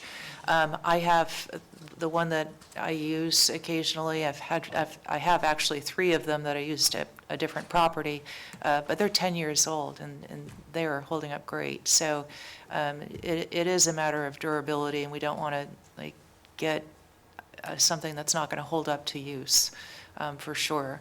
But I really admire, respect, and like the consistency approach so that all of your workers have one thing to work with, and they know what they're working with and are familiar with it. So I'm a supporter of that. Can you address the enforcement again? Not the police department. How would enforcement be handled? So if we see, it's going to be a kind of a phased enforcement. We're going to give people the benefit of the doubt. Sometimes if they have unauthorized cans out there, we'll give them up to 6 unauthorized times per year, and then we're going to have a meeting with them and figure out they need more cans. If we find out, and we're going to log those unauthorized cans. So if somebody's consistently putting that out, we're going to know that they're putting out unauthorized cans and they need to buy a city can for that service. Eventually, the goal with that is to by getting them to buy the appropriate amount of cans, we won't have to log those cans anymore because they will fill up the cans that they purchase from the city, and then Right. that will decrease our paperwork with the logging. If they continue to do that, we're going to have to submit a code enforcement action on them Okay. if they get past that. The idea of giving them a certain amount per calendar year is to try to limit the amount of code enforcements too. We want to be realistic about it. There's going to be times when things are off to the side due to whatever reason. If that happens a few times a year, it's really not a problem. We are talking about charging additional fees for that, but don't want to do a code enforcement on something that's an occasional problem. Okay, okay. What do you see as the implementation period from the time that, like, you notice the customers that they're going to have to require to have different cans to when they actually have to have them? How long will you give them? I'd like to start this up in October and I believe that's the date they come in for new business licenses, right? Is that the schedule for that? So I'd like to start it with the upcoming cycle on that. And the communication, if this passes tonight, when would you start communicating? Immediately. Okay, and then I would suggest that when you talk about the yard or garden waste, when you say cubic yards, that you maybe give some graphics with that? And I think we will. I want to create some sort of graphic that we can hand out when we sell the cans. Some pamphlets, just like we do with the recycle bins, we give out information. We can do Right. the same sort of thing with these cans. Okay, And then they would have a good idea of what, and it's not an exact science, the measuring of that. It's pretty easy to estimate what 6 feet by 3 feet is, and if it's 3 feet high, that's All 2 right. yards. So Okay. it's going to be a little bit of estimation in there, but okay, I think it hasn't really been a problem too much in the past, because we do charge per yard too, or we pick up, shouldn't say we charge, we pick up a maximum of 2 cubic yards right now. And if it becomes a problem, we notify the person that they're only supposed to be putting out 2 yards. okay, all right. Or you only pick up and leave the rest for next week, right? Typically, we don't do that. So our goal is to keep the city clean, but we do let them know that there is a limit on what they're supposed to be putting out. Okay, all right. Any public comment on this? Not on this item. Okay.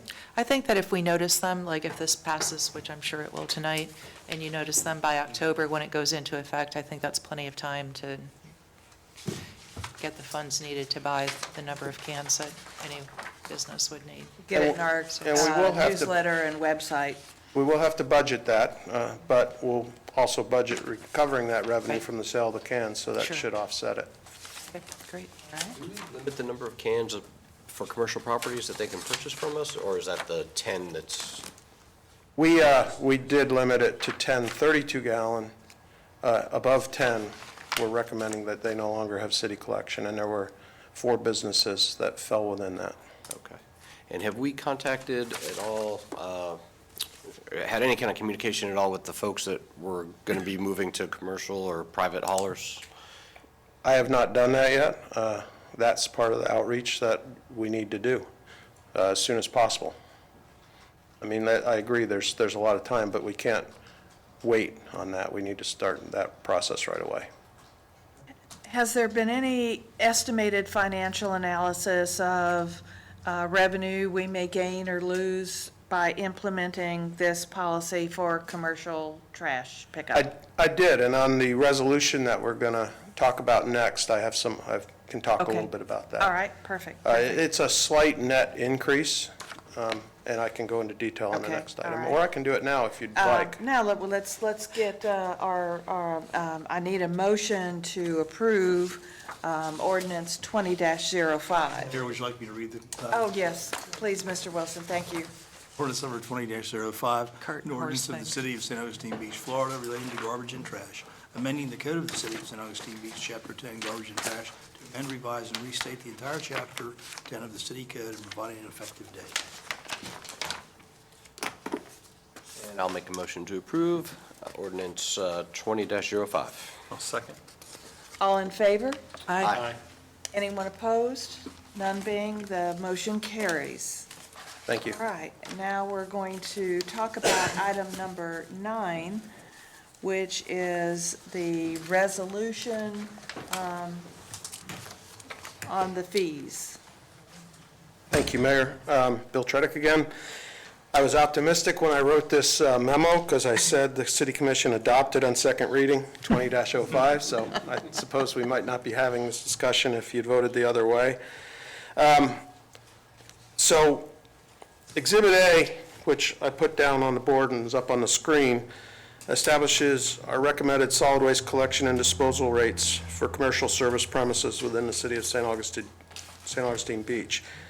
The suggested base rates for waste carts are $5 per cart per week for 64 or 65-gallon carts, depending on what it is, and 96-gallon cart would be $7.50 per cart per week. Included in that base fee for each commercial customer is up to 1 bin per week of recycling, pick it up to 2 cubic yards of garden trash, up to 2 cubic yards per week of trash or construction debris, and up to 2 items per week to a maximum of 10 per year of white goods. Resolution 2006 also includes some additional fees for collecting from unauthorized containers, which I mentioned earlier, and uncontainerized garbage, with the intent not so much to penalize, but to encourage people to have the right amount of cans, or of carts, that is. Overall revenue, and this is the question you had, from the traditional businesses within the city, is anticipated to decrease by about $8,000. And that's because of these losses of those 4 largest solid waste solid waste suppliers, I'll say, businesses that are generating solid waste. And because we're losing, those are the ones that generate, I mean, the biggest one was 40 32-gallon cans per week on average, so that really added up. Overall revenue from solid waste collection for transient rentals, though, is expected to increase by about $26,000, because now we're getting them to a single can for most of them. There might be a few that end up with multiple cans, but most of them will have the single can of $260. That'll be the minimum transient rental fee. Condominiums with 6 or more units, which we talked about also, we're losing quite a few of them with 6 or more units, so we anticipate a revenue reduction of a little over $14,000 based upon the $74 non-ad valorem assessment they're currently paying. So overall, the estimated financial impact of the resolution and the ordinance is an increase of about $4,000 annually.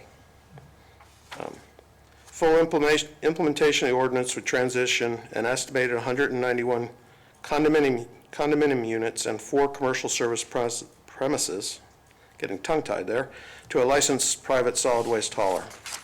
So with that, I'd ask that you, well, we can talk about it a little bit, but I'd ask that you adopt Resolution 20-06, adopting commercial solid waste collection and disposal fees. And they're up on the board. If you'd like to talk about any of them in particular, happy to do so. Mr. Tredick, in your calculations, was this just the hard revenue cost and not taking into consideration, based on this ordinance, the efficiencies we gain in personnel by picking up so many cans at one place, or counting cans, or were those soft costs included here, or these are just the hard costs? These are hard costs. These are only. revenue anticipated to lose or gain based upon the amount of waste being generated by the various So properties. even though the revenue is only 4,000, the efficiency and maybe expenses should go down. Yes. Certainly the time we spend picking up those that we are now picking up will go down. Of course, we are adding more residential properties every day, every week. Right. And that continues to go up, which offsets it slightly, but I don't have that comparison tonight. But Okay. Is there any way, as we implement this, that you can find a way with setting a base, here's our baseline, here's our baseline cost, and that perhaps you start tracking efficiencies on the commercial side? yeah, we can absolutely do that. Because that's the whole purpose of this, is to be paid for what it cost us to provide this service. And efficiency was the main thing we were after on the commercial, and short-term rental side. So if you take our costs and provide a baseline and then start figuring out a way each month maybe to track efficiencies or time spent or something. And I do have that information. I don't have it in front of me tonight. I've done quite a bit of analysis, Excel spreadsheets, fairly busy spreadsheet that talks about all the various work the different people are doing in our department. And so I can easily, I don't know about easily, but I can certainly generate estimates of the man-hour reduction associated with that. And based upon an average salary plus benefits, figure out what that dollar savings for not collecting some of these waste, businesses is. And then we can also look at the growth rate on residential and compare how the two are offset. Okay. And If then make that's kinda what you're looking sure for. our fees on the commercial covers our cost. Okay. Yeah, and that, well, but again, from this standpoint, I was just making sure that we weren't digging ourselves a hole with these rates, that we were actually covering the hard costs, like you say. But we can certainly determine the efficiencies. Okay. All right. I think that'll help with the continuity of the same trash cans and all that kind of stuff too. I think it all plays together. Any, Yes, further thoughts? I'm going to ask for your forgiveness in my ignorance, but what are white goods? White goods are things like refrigerators, washers, dryers, things that are usually painted white. Sometimes they're stainless steel or almond, but we call them all white goods. Appliances and Yeah, big appliances, things that don't fit into a trash can. water heaters, things like that. Gotcha. Okay, thank you. I asked the same question. Oh, So good. don't feel bad. I don't feel so bad then. Any public comment on this resolution? Not on this item. Any further discussion on Resolution 20-06? Motion to approve? Jim, you want to read it? Yeah, Oh, Jim does he needs have to to read read it it? first. No, you don't read, you don't have to, this is a I don't see resolution. it's a Oh, we don't need it. resolution. Yeah. Okay. I'll move to approve resolution number 20-06. I'll second. All in favor? Aye. Anyone opposed? Hearing none, the resolution passes. Thank you for the hard work on this. Yes. All right, we have some consent items. Item number 4, the Code Enforcement Board is just reappointment of regular members, Bill Genovese, Trish Gilpin, Edward Pritchard, and Ernesto Torres. So, Mr. Slavin, we asked for public comment on the other one. Did I miss you? Yes, this is on the consent item number 4. Oh, well, I hadn't called for public comment yet, but Okay. now that you're here, When you're ready? Okay. Thank you. Ed Slavin, Box 3084. I'd like to suggest that you delete the name of Ernesto Juan Torres. He is a candidate for St. Augustine Beach City Commission. He filed last year to run against Commissioner Koska for the seat that she currently holds. And by analogy to the city of St. Augustine, if you're a PCB member or a Code Enforcement Board member and you file to run for commission, you have to resign. And I think it speaks poorly of Mr. Torres that he resubmitted his name to be reappointed to the Code Enforcement Board, knowing that he's a candidate for the commission. And I think that's an appearance of impropriety and a conflict of interest. And calling your attention to the case of United States versus Mississippi Valley Generating Company, the Dixon Yates case, the Supreme Court said in our leading case about conflict of interest that the basic rule comes to us from the Bible, from Matthew, that a person can't serve two masters. Now, he's raising money. He's running for commission, and those races can run into the tens of thousands of dollars. And we had a situation here once before where a member of the Planning and Zoning Board actually solicited contributions from developers while she served on the Planning and Zoning Board, Andrea Samuels, and was elected. And I think it's a really critical ethics commission that this board should resolve in favor of avoiding conflict of interest, avoiding organizational conflict of interest, avoiding appearance of impropriety. So I would suggest that you delete the name of Mr. Torres. And also, By the way, I had a chance to observe Mr. Torres when he presided at a code enforcement hearing where Commissioner Koska was being harassed by the city staff for flutter signs. And I told him at that meeting, I thought he was a sexist and a misogynist. Commissioner Koska was here at this podium presenting her defense, and he interrupted her and tried to shut her down. He doesn't know how to run a meeting. He doesn't belong on city commission. He sure doesn't belong on code enforcement as long as he's running for city commission. So I would ask that you delete the name of Ernesto Juan Torres. Thank you. Mr. Wilson, could you speak to that issue? If Mr. Torres is signed up to run for a position, he will have to resign his position on the Code Enforcement Board irrevocably by the time he would be taking office as a city commissioner if he gets elected. So he has to file at some point a resignation. Probably should be filed pretty soon, but it can be effective on the day he would be appointed to the city commission. So he doesn't have to step down from the board until such date. That's the way the law reads. But it's got to be an irrevocable resignation, effective the day he would take office, whether he takes office or not. Assuming that he would win the election. Either way. Full disclosure, I have not submitted my name to run, just so everybody's aware. Either way, it's got to be irrevocable, and if he doesn't win the election, he doesn't get his code enforcement seat back unless the commission appoints him back to it. But he's got to be off the code enforcement board on the day he would take office as city commissioner.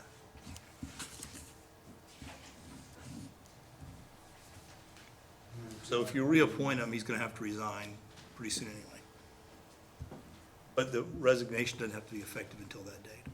So he could still serve on the board until whatever date he would take office. That would be January 1 of 2021, A meeting on New Year's Day? or thereabouts. That's just the effective date.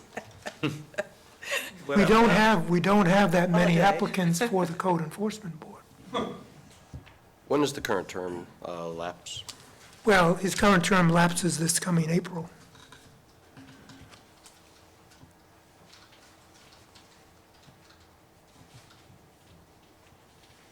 I just don't recall having to resign from an appointed board, an elected, yes, I think. Yes. You have to resign if you want to run for another elected position.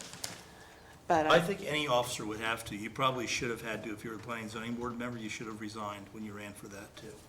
I think it applies to non-elected officials if they're an Okay. official under the state law. Okay. And then code enforcement officers do have authority, basically, they have their own jurisdiction. So they're, not to say this, but they have final decision on code enforcement matters. Okay. Unless, of course, the city commission votes to overturn it. But generally speaking, there's no appeal to the city commission. Appeal from code enforcement is directly to the court. So those appeals wouldn't come here. Max, I'm going to ask a more specific question. Does it lapse at the beginning of April, prior to our next meeting, or after our next meeting? It'd be after our next meeting. After our next meeting? We could reappoint the other three and give Mr. Torres a chance to either file something or get some clarity on what he needs to do prior to our next meeting and prior to his term lapsing. And he hasn't spoken to me about this. He may not be aware of the rule, so. Sounds like a good task for our new city attorney. Task number 2. Your work is quickly mounting. So Commissioner Samora, let's see, we've already had public comment. We just need to decide what to do about this. Do you want to make a motion?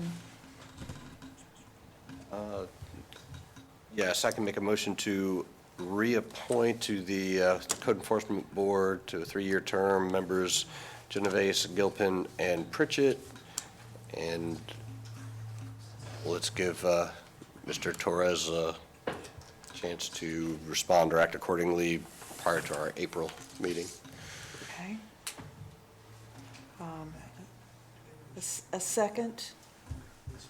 I'll second that. All right.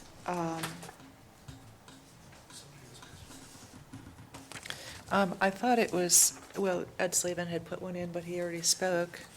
But I have one for item 6 and for item 5. No, 6. No. Vice Mayor, were you able to hear the motion? Yes. Okay, and we have a second. So all in favor of that motion? Aye.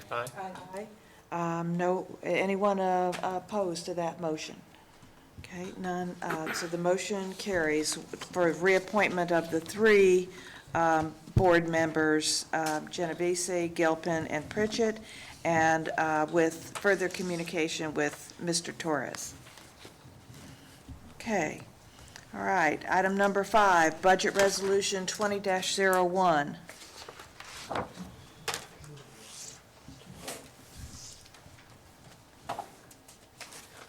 I think our financial officer is up on this one. No, consent, you normally Oh, pass either one. consent, okay. Either All one, right, motion or vote, or unless you so we've remove it. got That's the last one. 3 budget resolutions, I think. No, one budget Just one, resolution with 3 okay. items. All right, so this is moving some money around. Anyone, Patty, do you want to make any comments about this? We are having to move some monies around just for some shortfalls within our current year budget.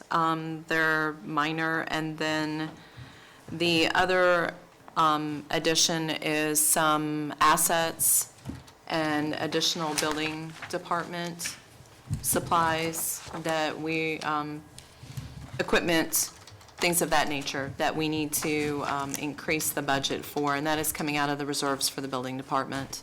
Okay. Since it is self-funded, we are authorized to go ahead and make those purchases.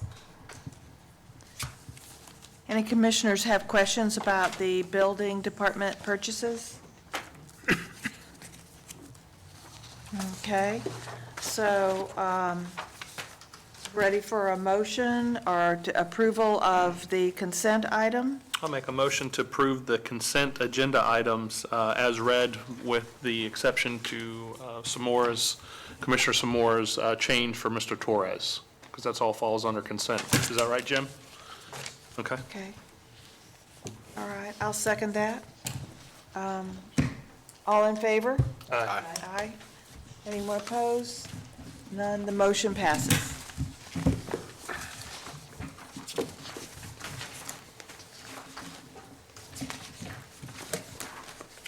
Okay, I think now we are ready for old business. Emotional support animals. Mr. Law. All right, last month you directed the city manager to come up with a solution for emotional support animals. So then obviously I was directed by the city manager. The easiest way to do it, I think, is just to make it a conditional use. It lets the Planning and Zoning Board weigh this situation, then it comes to the commission for final approval. I did not want to get into specific types of animals, because once again, I can't begin to tell you what people need or don't need. That's up to their doctors. So this way, we're giving the people an opportunity to ask for help from the code. If we're not going to use the variance as that protocol, this is the next logical solution. So this guarantees nothing. It guarantees a mechanism to get in front of the boards to ask for help. I noticed, and I'm so happy that we included in the materials the FHA guidance. And I have to be really honest, I'm struggling with making it a conditional use question. Right. Because I don't think it's a conditional use, it's a code reasonable accommodation. So I'm just not there yet with, and where the FHA guidance said, you know, not charging fees and things like that, I'm struggling very hard with taking up the time of, you know, and charging a fee when I think it's just as simple as following the guidelines in the FHA document and coming to code enforcement and discussing it and either giving a reasonable accommodation or not. Okay, we can go whichever route you want. Okay, I just had to come up with so something. I say this to open up the discussion with the commissioners or Mr. Wilson, and maybe we delay this until our new city attorneys come on board, but I'm just not there with conditional Okay. use. I also, if we want to delay this, that's perfectly fine. If you recall, we gave 120 days. If we are going to try to change any code, so we've already had 30 days basically between the meetings, we'll be at another 30 days before then. So when we come to the 120 days, I'll ask if you want to continue to Okay. extend that deadline until we can get this resolved. Yeah, I'm not sure it's a code item. I'm just not convinced of that yet. Now, if we want to, you had mentioned the code enforcement board, if we want to send it down that route and let them have the power, I mean, we have to consult with the attorney to see if they can do that, but that's perfect for us. Okay, I just want the people to be able to have a voice. right. If the variance wasn't the proper mechanism, then I just want to give them a mechanism to get in front of some board that's going to weigh the doctor's recommendations in the individual case. Any commissioners want to? Yeah, I'll just want to make some comments. I agree with you on the inclusion of the FHA document, especially the latest, the one that was issued in January. This is clearly a big issue, not just for us. This is a federal document. We're having issues all over the country with this. And I believe whatever we do needs to be more specific, but we don't need to rewrite this. I think in some way we can reference back to this document for whatever procedure, whether it's conditional use or just a FHA code enforcement decision. I believe we need to reference back to people that have dealt with this at a much larger scale and provided such clear guidance on how to handle it. Right, because conditional use, once you grant it to that person, it stays. And where if you do a reasonable accommodation, I want to know whether we can give it for a year to recertify from a medical person that, you know, and the reasonable accommodation is very subjective. So that may be something that I'm just not sure how you form this into a very strict conditional use kind of thing. So, and maybe you can. So maybe more reading of case law. I don't know. I don't think we're going to find something directly on point, but maybe. So, Mr. Wilson, do you have any comments on? Yeah, I'm just going out of my mind about the FHA thing. And I apologize for using that terminology, but the FHA applies to companies and people that own property that's held out and rented to the public. These guidelines are in order to give guidelines to a housing provider, which is any person that's basically individuals, corporations, homeowners associations, condo associations, cooperative lenders, insurers, real estate agents, everybody else that is involved in providing housing under the FHA. We're dealing with a situation here where we have a homeowner that's in violation of city codes. It's a totally different thing. Now, and if we want to adopt some sort of guidelines similar to what FHA does to guide whether we give an accommodation or not, that's one thing. But we're not bound by these, and they don't really apply here at all. And what we've got is a problem where we have a violation of our code. We have to decide, do we want to address this somehow with our code by changing the code to allow these sort of things to exist?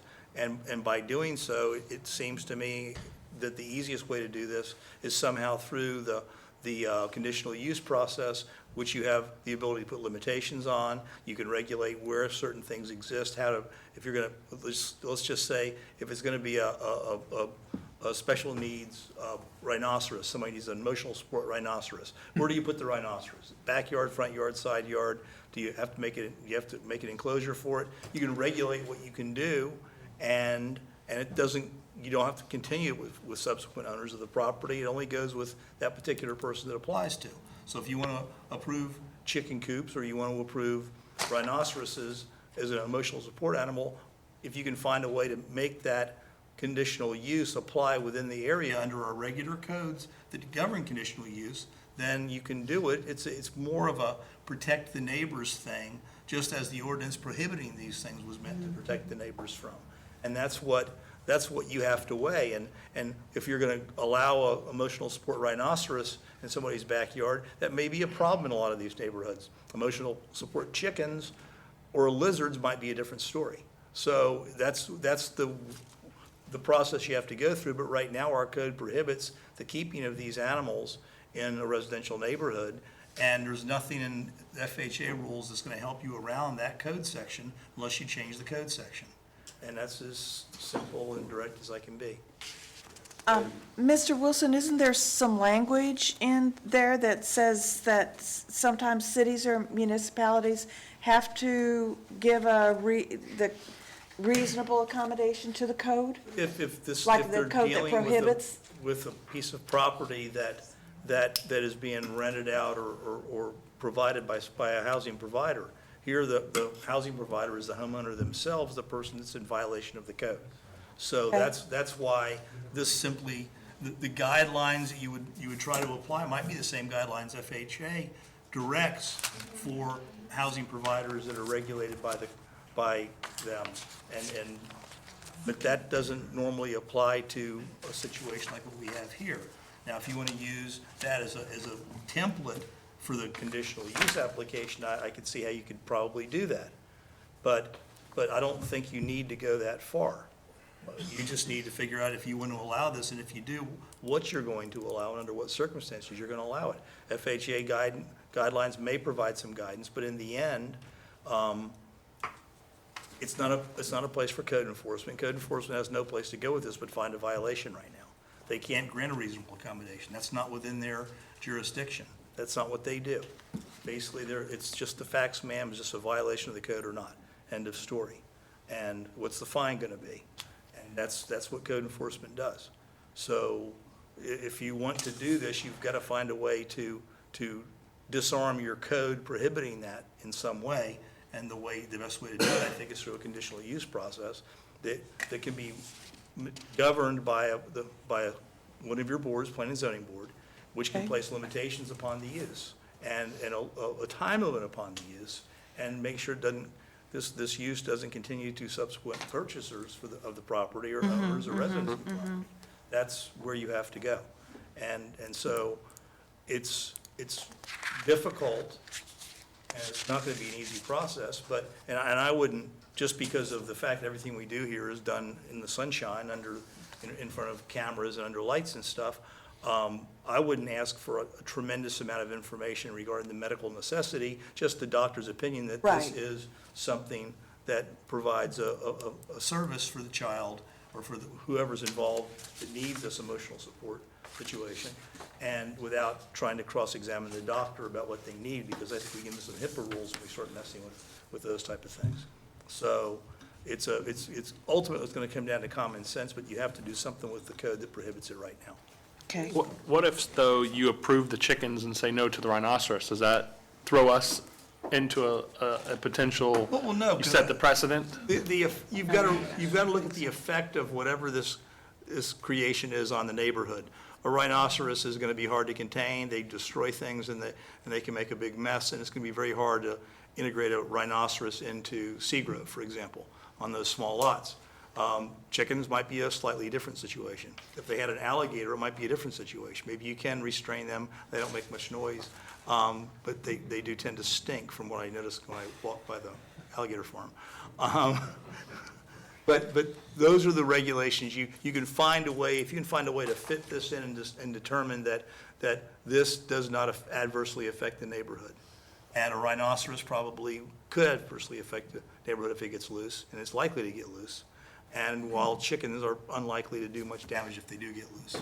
As long as the place is kept clean, and you want to have cleanliness standards and things like that, you would, and keep the odors down and regulate where on the property it would be, you can probably create a way to permit this.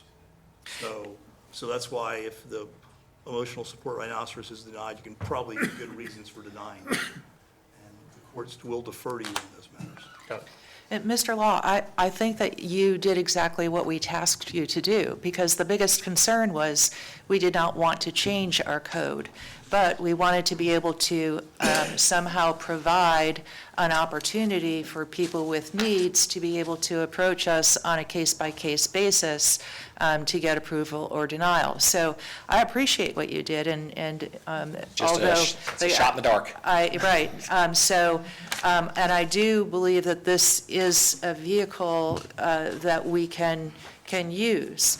Because my big concern, as I expressed at the last meeting, was we don't want just a rash of people just claiming that they need emotional support animals, whatever that they may be, with no substantial reasoning or, just to throw it out there. So we wanted to protect our code, which we did. We're not changing our code.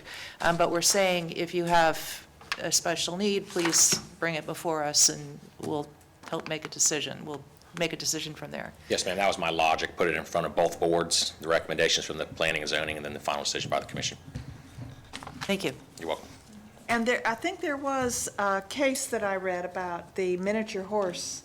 It was a Florida case that a horse was prohibited by code, and using some of the guidelines here, the horse was allowed, and it went on appeal and everything.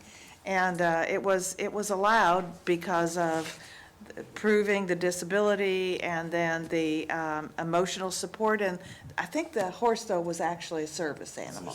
Right, which is different. Now, the FAA, right, different classification. The FAA just approved all airlines to prohibit emotionally support animals and only allow service animals on flights.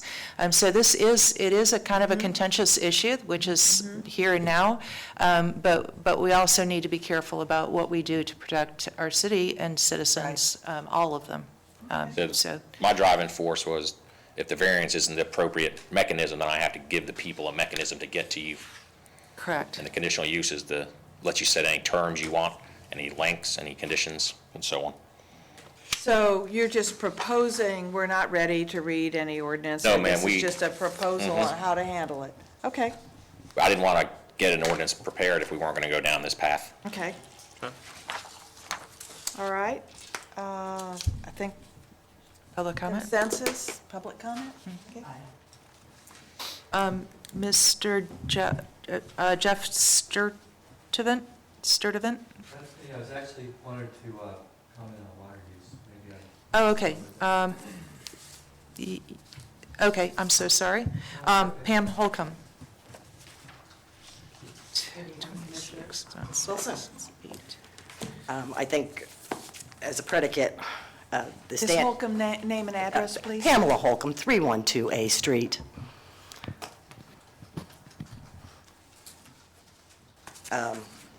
I'm very glad to see that the language proposed, which was clearly not the definition of an emotional support animal, is being set aside, and we'll have a chance to address this.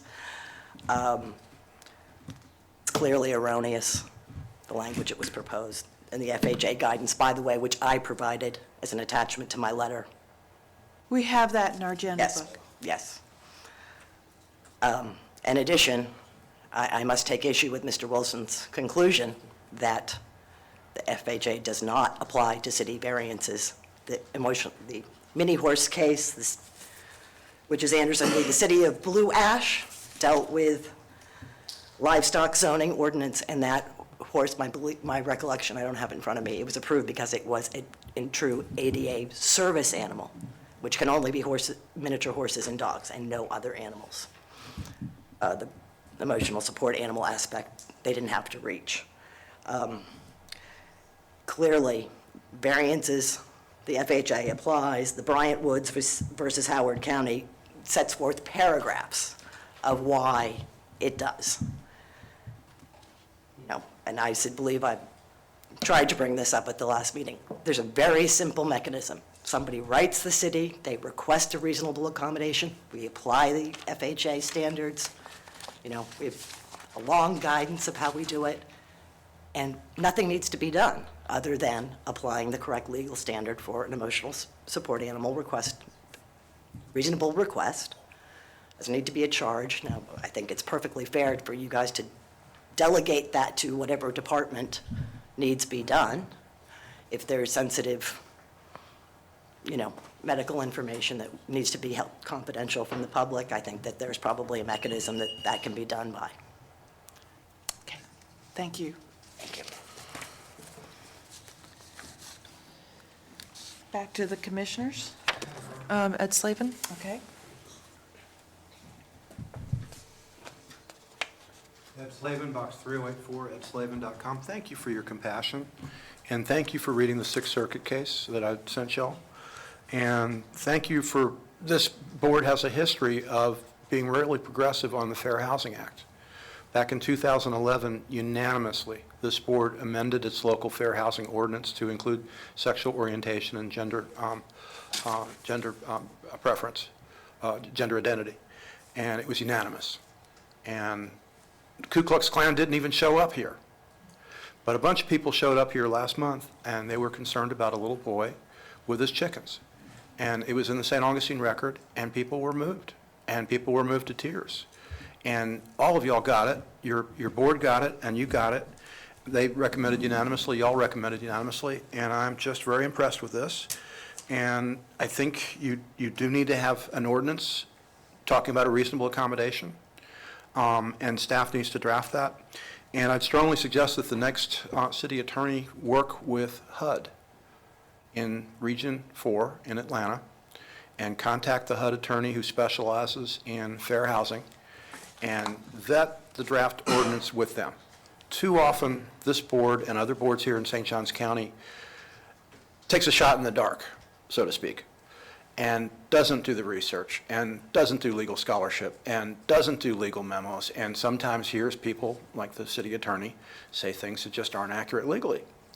And you need, for $6,000 a month retainer, you've doubled the retainer for the city attorney, you need to insist on a higher standard of care, which is, they learned how to write law school memos. They know how to write a memo. You should expect your city attorney to be on top of every ordinance. You shouldn't ask poor Mr. Law to do legal work. He's not a paralegal. He's not an attorney. So I look forward to your new city attorney reading the things that all of us have read, but thank you for your compassion. Good work. Further comments? From public comment? Nope. No others. Okay, all right. Well, we have a suggestion on which direction to go. We have new attorneys coming on board that will be looking at this and advising staff. And so I imagine this will come back to us. Mr. Law, will you work with the new attorneys and see if what you're proposing turns out to be the way to go, then I imagine you'll come back. Yes, ma'am. After they get settled in, I'll have a meeting with them. We'll Okay. discuss if this is the right mechanism. If it is, if they agree that this is the path the city should go, we'll draft you an ordinance Okay, and have it ready for first reading. okay, all right, very good. Any further discussion on this item? Okay, all right, on to item number 7, which is a resolution to amend the personnel manual. Ms. Radis. Good evening. As I said last time at the commission meeting in February, I would be bringing back several different changes to the personnel manual, because you all are so busy, it's hard to take care of everything at once. So I'm delegating some issues that we need to address right away. Today, we were addressing general policies, anti-fraternizations of support personnel, and service animals in the workplace. And I felt like I went over it pretty well in my memo and so forth. So if you have any questions, I'm more than happy to answer. Okay, so in this resolution, there are 3 new policies. One is on fraternization, one is adding a definition of support or service animals? Correct. Service animals.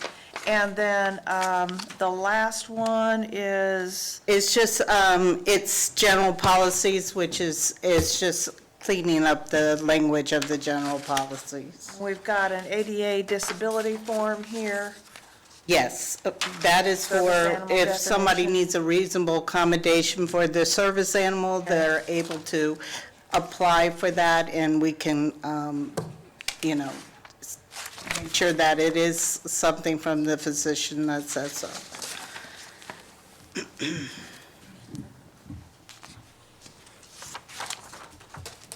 So these are just policies that will be inserted into the personnel manual. Correct. It's adding. The general policies is just a cleanup, and the other two are adding to the personnel manual.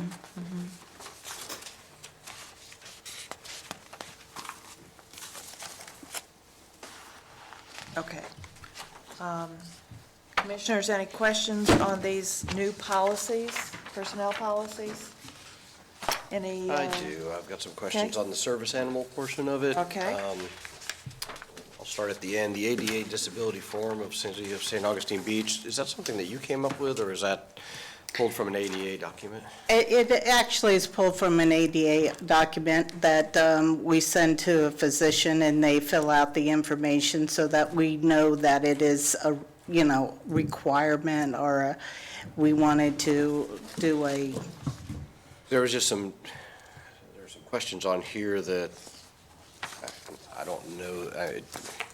From all the training that I had, some things that you're not supposed to ask, but yet we ask them on this form. Well, What is the ADA is nature a. of the disability, things like that. Yeah, ADA is a little different. The physician has to actually say there's an ADA requirement. And I did get this from SHRM and also from, I know I said it here, FMIT, from an attorney from Michael Spillman, which is our HR attorney that I can talk to through our insurance company. But it was pulled from our ADA compliance. It's up to you. If you want to change some of the questions or delete some of the questions, that's fine. I think number 2 is, especially the second part of question number 2 is one that could get us in trouble. Does the employee have a physical or mental impairment? If yes, what is the impairment? But I believe that this is like a request to have a specific accommodation. So if someone is requesting a specific accommodation out of the normal accommodations for a workplace that we provide, we have to know what their parameters are in order to accommodate their needs. I guess I worry about asking some very specific questions like that, just because of everything I've read about ADA, what you can and can't ask people, and. Well, you wouldn't ask this on a normal application. You would only ask this if an employee said, I need a special request because I have an ADA requirement. Then you would want to know what it is so that you can either let them know that we can provide the request, or if we can't provide the request. Also, it is confidential. It's not going, it'll be in its medical file, so it will not be shown to anybody other than the HR department. Is it subject to public? No. It would be a medical record, which is not. Okay, that's what I thought, okay. So did you actually pull this as a sample form from a federal regulation? Yes. From the ADA? Yes. Reg? Yes. Okay, as long as everything under the service animal section comes from the ADA, I don't have a problem with it. I just, when I read through this, it seemed like it was rewritten. It does seem like. It was based on the ADA, but we rewrote it saying the animal must have a tag and things like that, so. No, I actually did get that from there. And the reason for the physician is to make sure that they do need an accommodation.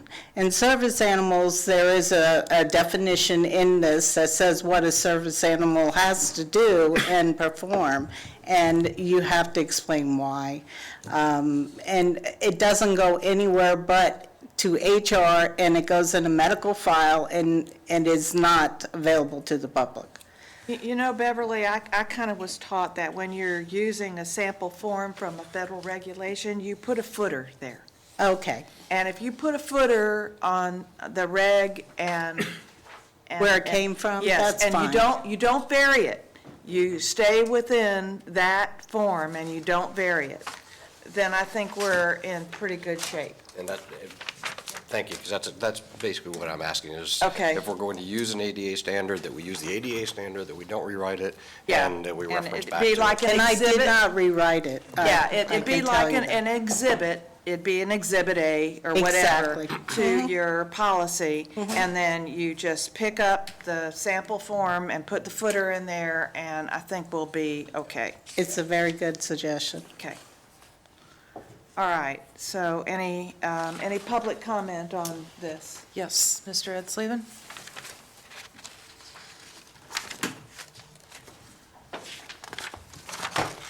Thank you. Once again, thank you for your thoroughness and for reading all the materials and doing the research. Name and address, please, Mr. All Slavin. right, Ed Slavin, Box 3084, cleanupcityofstaugustine.blogspot.com. Y'all outclass some of the other boards in this county in terms of doing the research, and I think the reason you're so good at research is your staff isn't. But you need a whistleblower policy.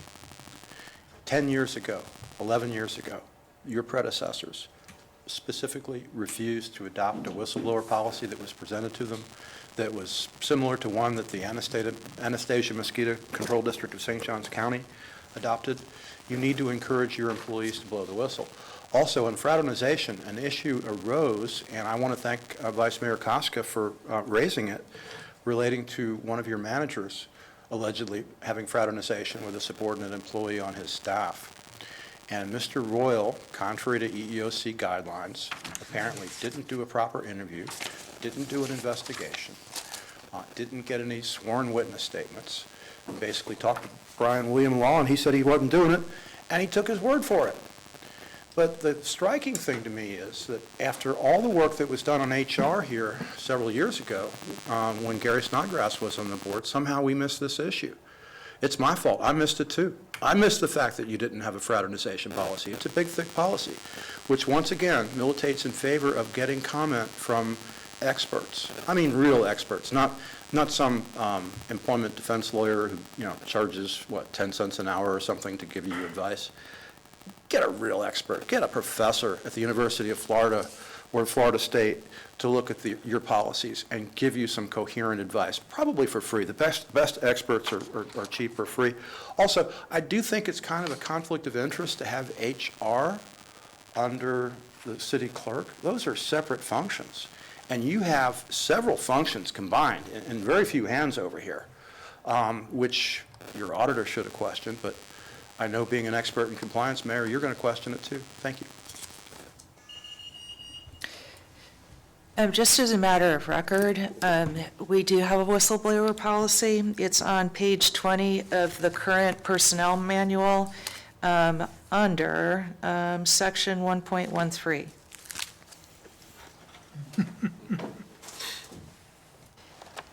Any more public comments? No, not on this item. All right, okay. Commissioners, this resolution 20-04, what say ye? Should we go forward with this? Any motion to approve, Vice Mayor? Sure. I'll move to pass resolution number 20-04. Is there a second? I'll second with the comments of adding a footnote Footer. from the ADA. All in favor? Aye. Aye. And just to reiterate what Ms. Radis said, our policy manual is in the process of being updated. This is not the only update, and there'll be more to come. Okay. Any objections? Being none, the resolution 20-04 is approved.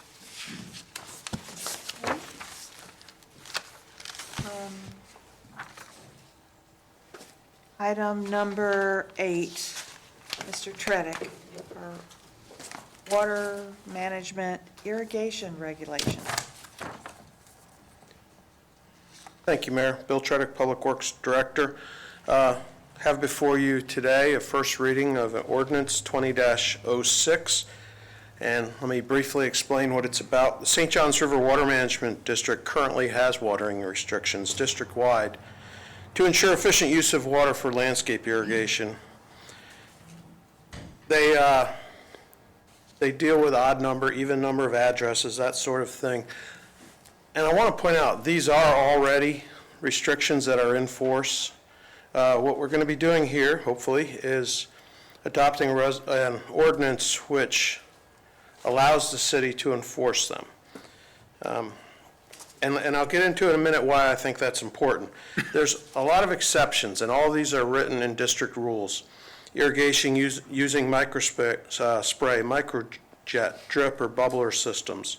New landscape is allowed to be watered, and chemicals, insecticides, pesticides, fertilizers, all those are allowed to be watered in. There are exceptions. They can be operated anytime for maintenance and repair purposes. Handheld irrigation can be done anytime. Discharge from water to air conditioning systems can be done anytime. Reclaimed irrigation can be done anytime. Wet detention pond irrigation can be done anytime. And these are all exceptions that are allowed by the Water Management District. And, you know, they're a big district, cover a lot of territory, so they encourage local governments such as us to implement ordinances like this. And I believe there's 69 cities and counties at this point that have adopted similar ordinances that basically restate what their rule is. It's very important for a lot of reasons, and I'm going to get right to the point. We talked about the cost share, district-wide cost share that we applied to for the WEIR. Now, having this ordinance in place gets us extra points on those sorts of applications.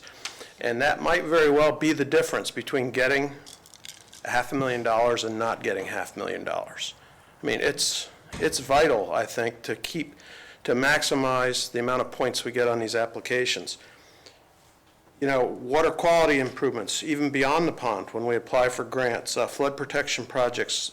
I want to keep applying for cost share grants year after year with the Water Management District, not just the WEIR. And I think it's vital that we get those extra points. The district funds up to 33% of construction costs for some of these projects, up to a maximum of $1.5 million per applicant per year. So that's a lot of money that we could be passing up by not simply restating something that already they're required to do. I already talked about that. It's, as I said, I think this might make the difference. Possibly on the WEIR project, but certainly in the future. And I can answer any questions. In the ordinance, and I will talk about a couple things on the ordinance itself. The ordinance that I presented is a draft ordinance that's on the district's website. I put in all the words City of St. Augustine Beach. The Section 3, those subsection 1, A through D, 2, et cetera, those are straight out of the Water Management District rule. They're not more restrictive, less restrictive. That's already in force. People are already supposed to be complying with these. So there's nothing new here, nothing surprising. This is already the law. And as I said, there's quite a few exceptions. Code enforcement would be responsible for enforcing this and potentially implementing fines or going to code enforcement. The Water Management District, I don't believe, is particularly that interested in the amount of fines that we levy. This is what's in their draft ordinance. If you feel more comfortable with a different number, I don't think that would be a problem. If you approve this, I'll go back to the Water Management District, show them our draft ordinance, write them a letter saying that we've passed it on first reading and that we're intending to bring it in second reading next month. And hopefully, that'll be the difference for the Mizell WEIR project. I can't guarantee that, but hopefully that will get us at least some additional consideration of those points. And the district really isn't that concerned about how aggressively we enforce this. Obviously, they want us to enforce it because that's good for everyone, but they're not out there knocking on doors and finding people for various levels of enforcement. So, you know, we can having this on the books is a very vital tool. It helps us with the grants, and it also helps us conserve water. So from the environmental standpoint, it actually is a very good thing too. So, it's a win-win in my opinion. So I'm happy to answer any questions. I have a quick question, Mr. Tredick. For new houses and stuff like that, obviously there's new technology out there for sprinkler heads and other things like that. Is that something that something that we can do? I don't know if that's a Mr. Law issue or something under building, but if there's new technology, just like smart homes and, the greenhouses that were coming out with stuff like that with different R factors and stuff, under the watering guidelines, can we add, hey, if it's a new construction house, there's new equipment to allow maybe more days of watering, but uses the same consumption? I'd have to do a little more investigation on that. I don't see why we can't have that conversation, and Okay. if I necessary. think we bring all something received back. an email today that, from a resident that asked us to, okay, all right, good. Well, that's what jarred my, I did some work, I did some internal, after I got the email, I started looking at that. And so that's what started making me think, well, there may be a way of implementing that on some of the new construction. I know there's not a lot of new construction, but for the things that are coming, I think it may be worth looking at just long-term. Yeah, we absolutely can. For the purposes of this ordinance, I just wanted to restate what the Water Management District already has on the Sure. books. No, understood. I didn't want to create any new restrictions. understood. Or any, higher level of restrictions than already exist. Sure. So maybe something down the road. Yeah, absolutely. Something we can look at. Right, and there may be, we could add something in the exceptions, that number 9, that would be any exception approved by either planning and zoning or public works or something, might be able to add something there that would give us the ability to approve something that we don't anticipate right now. That could be. So add a section 9, you said? It's under section 4, number 9, add something general that would allow either, I guess it might be planning and zoning to, I'm not sure which department would approve the exception. That's probably building, planning and zoning, Yeah, building. or building department, or somebody to approve based on new technology. And I don't think you can probably force people, Mayor, to do it, but I think it's Yeah. a suggestion. I don't know, Jim may chime in on that, but I don't think it's something you can force, but you can suggest it as kind of a greenhouse initiative. The other question I had, Mr. Tredick, big subdivisions like Anastasia Dunes or Anastasia Dunes may have a section of their, the homeowners association sets up a schedule for watering. How do you handle that under this ordinance?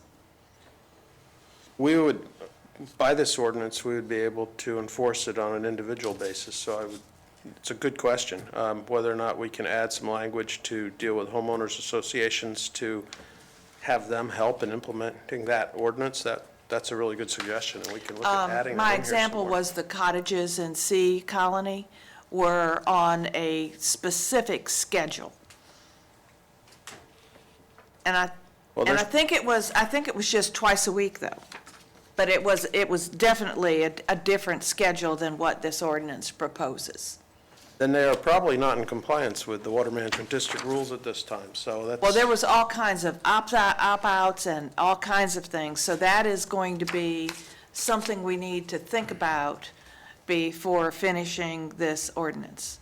Is, it may be something, if the homeowners, if they're on a community well, or a neighborhood well or something and watering system, then we're going to have to address how this ordinance works with that.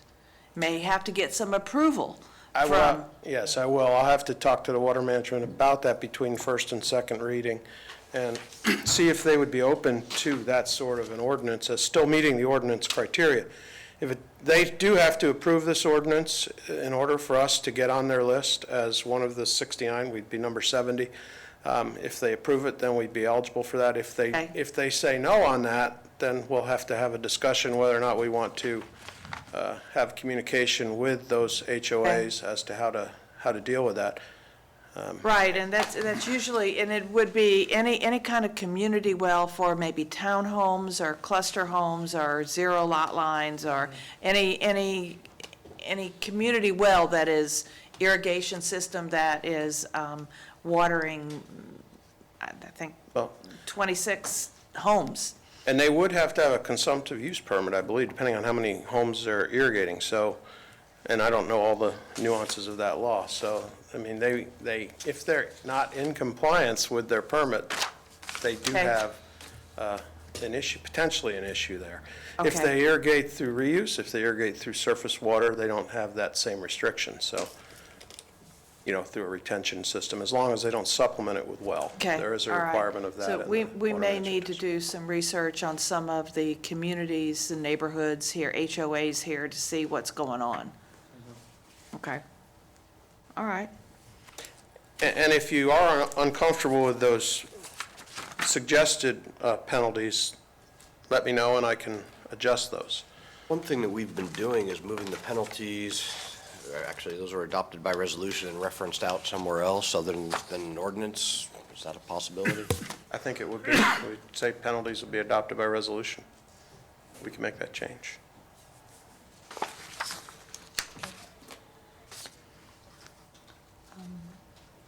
Any other questions for Mr. Tredick right now?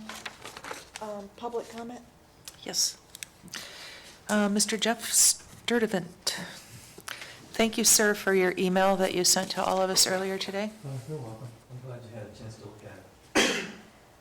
Good evening. My name's Jeff Sturdivant, 506 B Street, St. Augustine Beach, Florida. I appreciate you taking time to look at my email and the suggestions in there. Just one thing I'd like to add, Mr. Rommel, is I currently live in an older home, and I'm in the process of upgrading my older technology to the new technology. So if you do make an amendment to the ordinance, could you please include older homes as well that can take that old 1970s technology and put in new sprinkler heads and maybe a new controller and other rain sense type of items that would help make the system more efficient and actually use less water. And you can use less water, but still maybe water more often if that were the case. That's all I had to say, and thank you very much.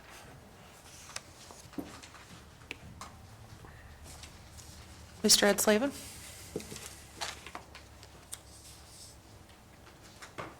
Thank you, Vice Mayor. Ed Slavin, Box 3084, cleanupcity@staugustine.blogspot.com. Excellent staff work by Mr. Tredick.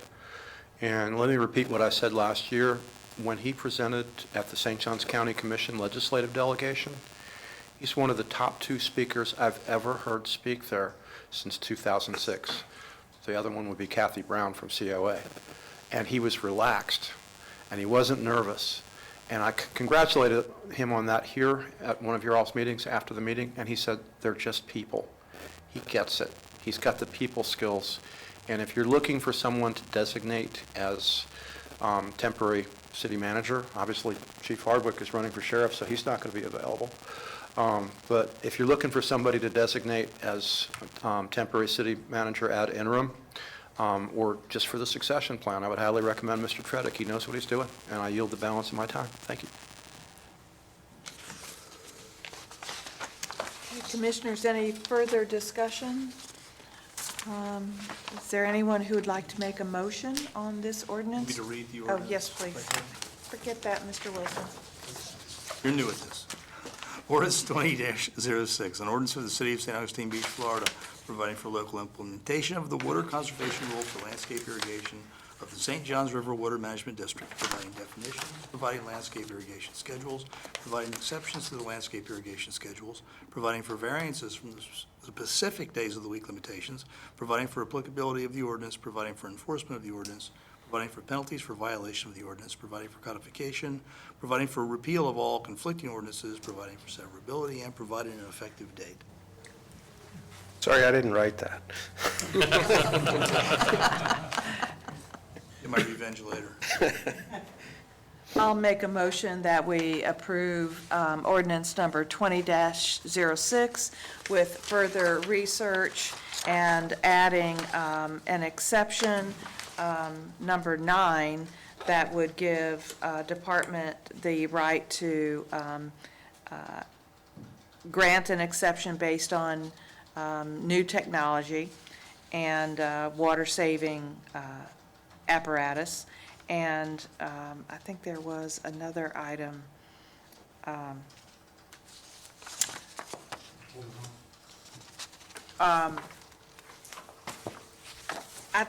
think any kind of, I think the ordinance covers what Mr. Sturtevant was talking about is upgrading the system.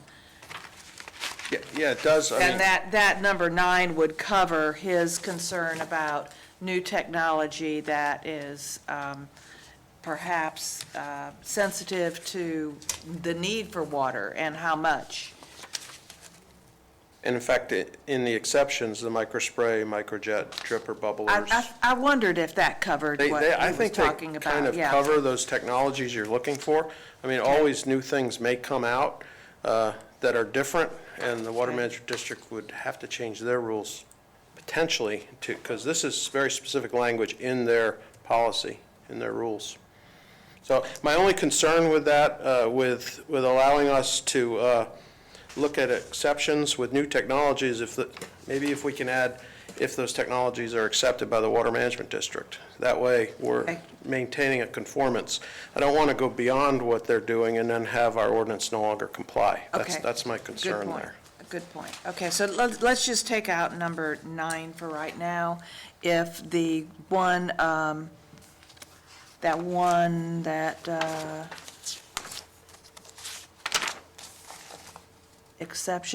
exception number 1, irrigation using microspray, microjet, drip, or bubbler irrigation system. Find out what that means. I will. I'll come back with a little All more right. information on those So, in particular. Okay, so that, my motion is to approve ordinance number 20-06. I'll second that. All in favor? Aye. Anyone opposed? Any further comments? None being, ordinance 20-06 is approved. All right, we may get done tonight. I can't believe it. All right, item number 10, public parking. We've already covered item number 9.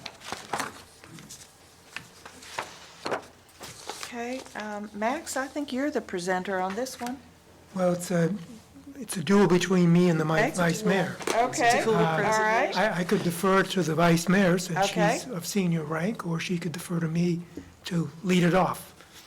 Okay, so the reason that I requested this item to be put on the agenda, to give you a little bit of background, was I just felt we had a few loose ends when it came to the parking issue. Yes, we've eliminated the paid parking issue last year when the county decided not to do paid parking, so we dropped that direction. But we also have a few things that we need to kind of tidy up for housekeeping purposes. In my quest for more knowledge, I have met with the Chief Hardwick, Bill Tredick, and had an email correspondence with Brian Law and spoke to Max about the issues that still need to be resolved.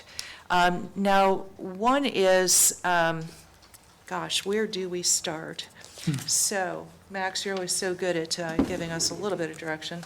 But let's start with the parking improvements. So, Mr. Tredick, could I call on you, please, to just give us a little bit briefly ideas that we have talked about? So one of the things that I was asked to look at was the potential for more parking along the boulevard.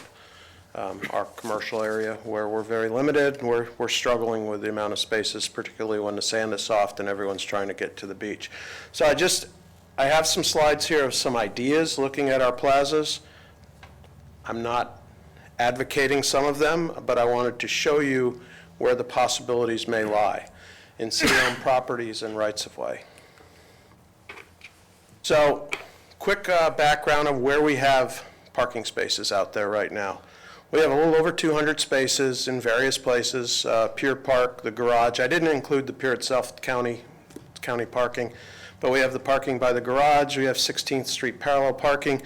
14th Street lot, 11th Street lot, 10th Street, and I won't read them all, but we have these various places throughout the city, and they're highlighted there. So where can we find more parking? I looked at up and down at the various plazas. This particular one is at 16th Street and A1A Beach Boulevard. It's not a plaza, it's actually, I guess you could call it a plaza, but it's an extension of the right-of-way, for lack of a better word. It's not a parcel, it's considered platted as part of the subdivision right-of-way. We could get about 10 spaces in there with a lot. Excuse me, the concept plan is just that, it's a concept plan. One-way circulation, angled parking, one handicap space which would connect to the city's sidewalk system. So about 10 spaces, about $42,000 plus or minus. And these are back of the napkin, really rough estimates of costs. They could go up a little, they could come down a little in some cases, but they're probably relatively close. 8th Street and A1A, there's two plazas there. The one to the north and one to the south, it looks like we could get about 29 total spaces in that area for about $88,000. Now the Northwest Plaza on the top there is currently maintained by the hotel, so there's some questions there. We'd have to coordinate with them. We would be taking away an aesthetic piece of property in front of their hotel that they maintain. So, there's going to be a few hurdles, a few things we have to deal with each of these parcels. But again, estimated cost about $88,000. 4th Street right-of-way. This was one that was looked at by my predecessor. In fact, when he did 5th Street, 4th Street was one of the potential projects. We could get up to 23 parallel spaces there for an estimated cost of $35,000. This is probably the most for the least of our various options right now because it's within the right-of-way. We don't have to build drive aisles, that sort of thing. It would be the pervious pavers that we did on 5th Street. There are residences across the street, so there may be some resistance. I don't know. It depends upon the owners. And there's even a potential for more spaces on the west if 4th Street right-of-way were opened. Right now, 4th Street to the west is an unopened right-of-way. So, potential there. 3rd Street and A1A Beach Boulevard. Here's a couple of plazas. We could get about 40 spaces. So it's a pretty nice size two parcels there. Estimated cost is a little more at $120,000. There's some ditch impacts we'd have to deal with. There's a permitted drainage system there that we would have to change. Basically, it would become an underground system, which there'd be some resistance to that, I'm sure. But if we want to have parking, we have to do some of these things. So it's one of those things we have to look at. And again, I'm not advocating or saying yay or nay on these. I'm just putting them up there, letting you take a look at what is involved. Those are some upland cut ditches that are part of that drainage system that would have to be filled and potentially mitigated. I'm not sure about that, but they'd certainly have to be addressed with the Water Management District. A Street and A1A Beach Boulevard plazas. This is a existing unpaved parking lot right now. So we could get about 16 spaces in there. And something to consider is we probably already are getting more than 16 cars in there. So, excuse me, it's not really adding spaces, but it is dramatically improving the spaces. We have drainage problems there. We have drainage problems across the street at the taco shop that could be fixed with this improvement. So it has some serious advantages there. People don't have to walk through a foot of water every time they come back from the beach after it rains or they go, you know what I mean. That holds water for a long period of time in that lot before it perks in. So we'd have to look at that and solve the drainage problems. Estimated cost of that's about $70,000. And I did talk with the owners, with the owner of Jack's, and we communicated a little bit. He is okay with this general concept, so as far as resistance from the property owner, I don't expect any there. I think he'd be on board with this. Potential locations for other areas, D Street and A1 Beach Boulevard. And I just showed this not because I think we should do it, but it's 4 plazas where we could get about 10 spaces per plaza up to 40 spaces, about $40,000 per parquet. The problem is they're maintained, very nicely maintained and landscaped by the city. And I think CPAC has done some of the work in those areas too. So, there are some challenges there. They're probably not ones we want to have high on our list, but for purposes of knowing where the property is, for purposes of down the road, maybe we look at it more seriously sometime in the future. But it's there, the land is there if we need to use it. And of course, Ocean Hammock Park on the south end, we can get about 20 additional spaces. In fact, it was in one of the permit applications that I applied for. Estimated cost just for the parking is about $20,000. So it's not particularly expensive because the drive aisles already exist. It would be a shell parking lot more than likely, unless we choose to pave the whole parking lot. And as I said, it's in the application. So those are the areas. I totaled up what we could potentially get, and I had 0 for the A Street ones because we're not really gaining anything there. It's just a trade from unpaved to paved for a total of about 162 more spaces we could get along the boulevard if we were to develop all of those parcels. And, we can talk about any one in particular, or? And what was the count on what we currently have existing? 215. So it's a significant increased potential. I think that was the last slide, yeah.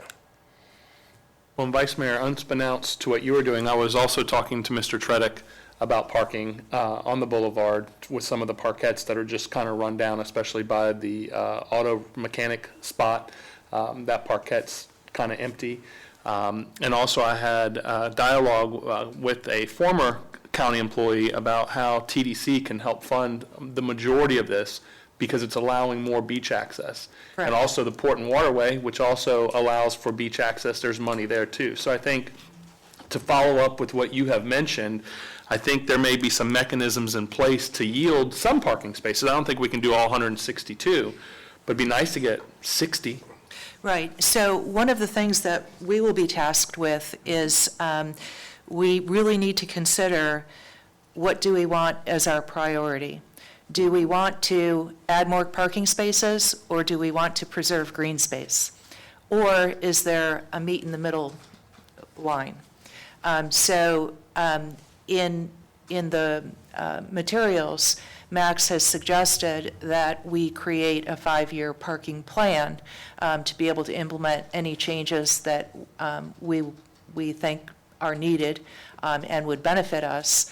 And that could be, like, some of the areas, you are correct. And I went through also and looked at all of the areas that Mr. Tredick had suggested. And some of the areas, CPAC would just have a heart attack if we turned into parking, which rightfully so. We don't need to take all of our green spaces. But there are some really good opportunities. For example, 4th Street. It's a right-of-way. So why don't we turn it into what we have done with the other areas on the side streets and utilize it to be a good parking space. The other areas, the 4th Street, or that is the 4th Street, the 16th Street parkettes, as well as the one that you had addressed, I believe it is that 8th Street, 8th Street, are all good opportunities to create parking without sacrificing green spaces or developed parkettes that are already existing. So this is kind of like one segment of the whole puzzle.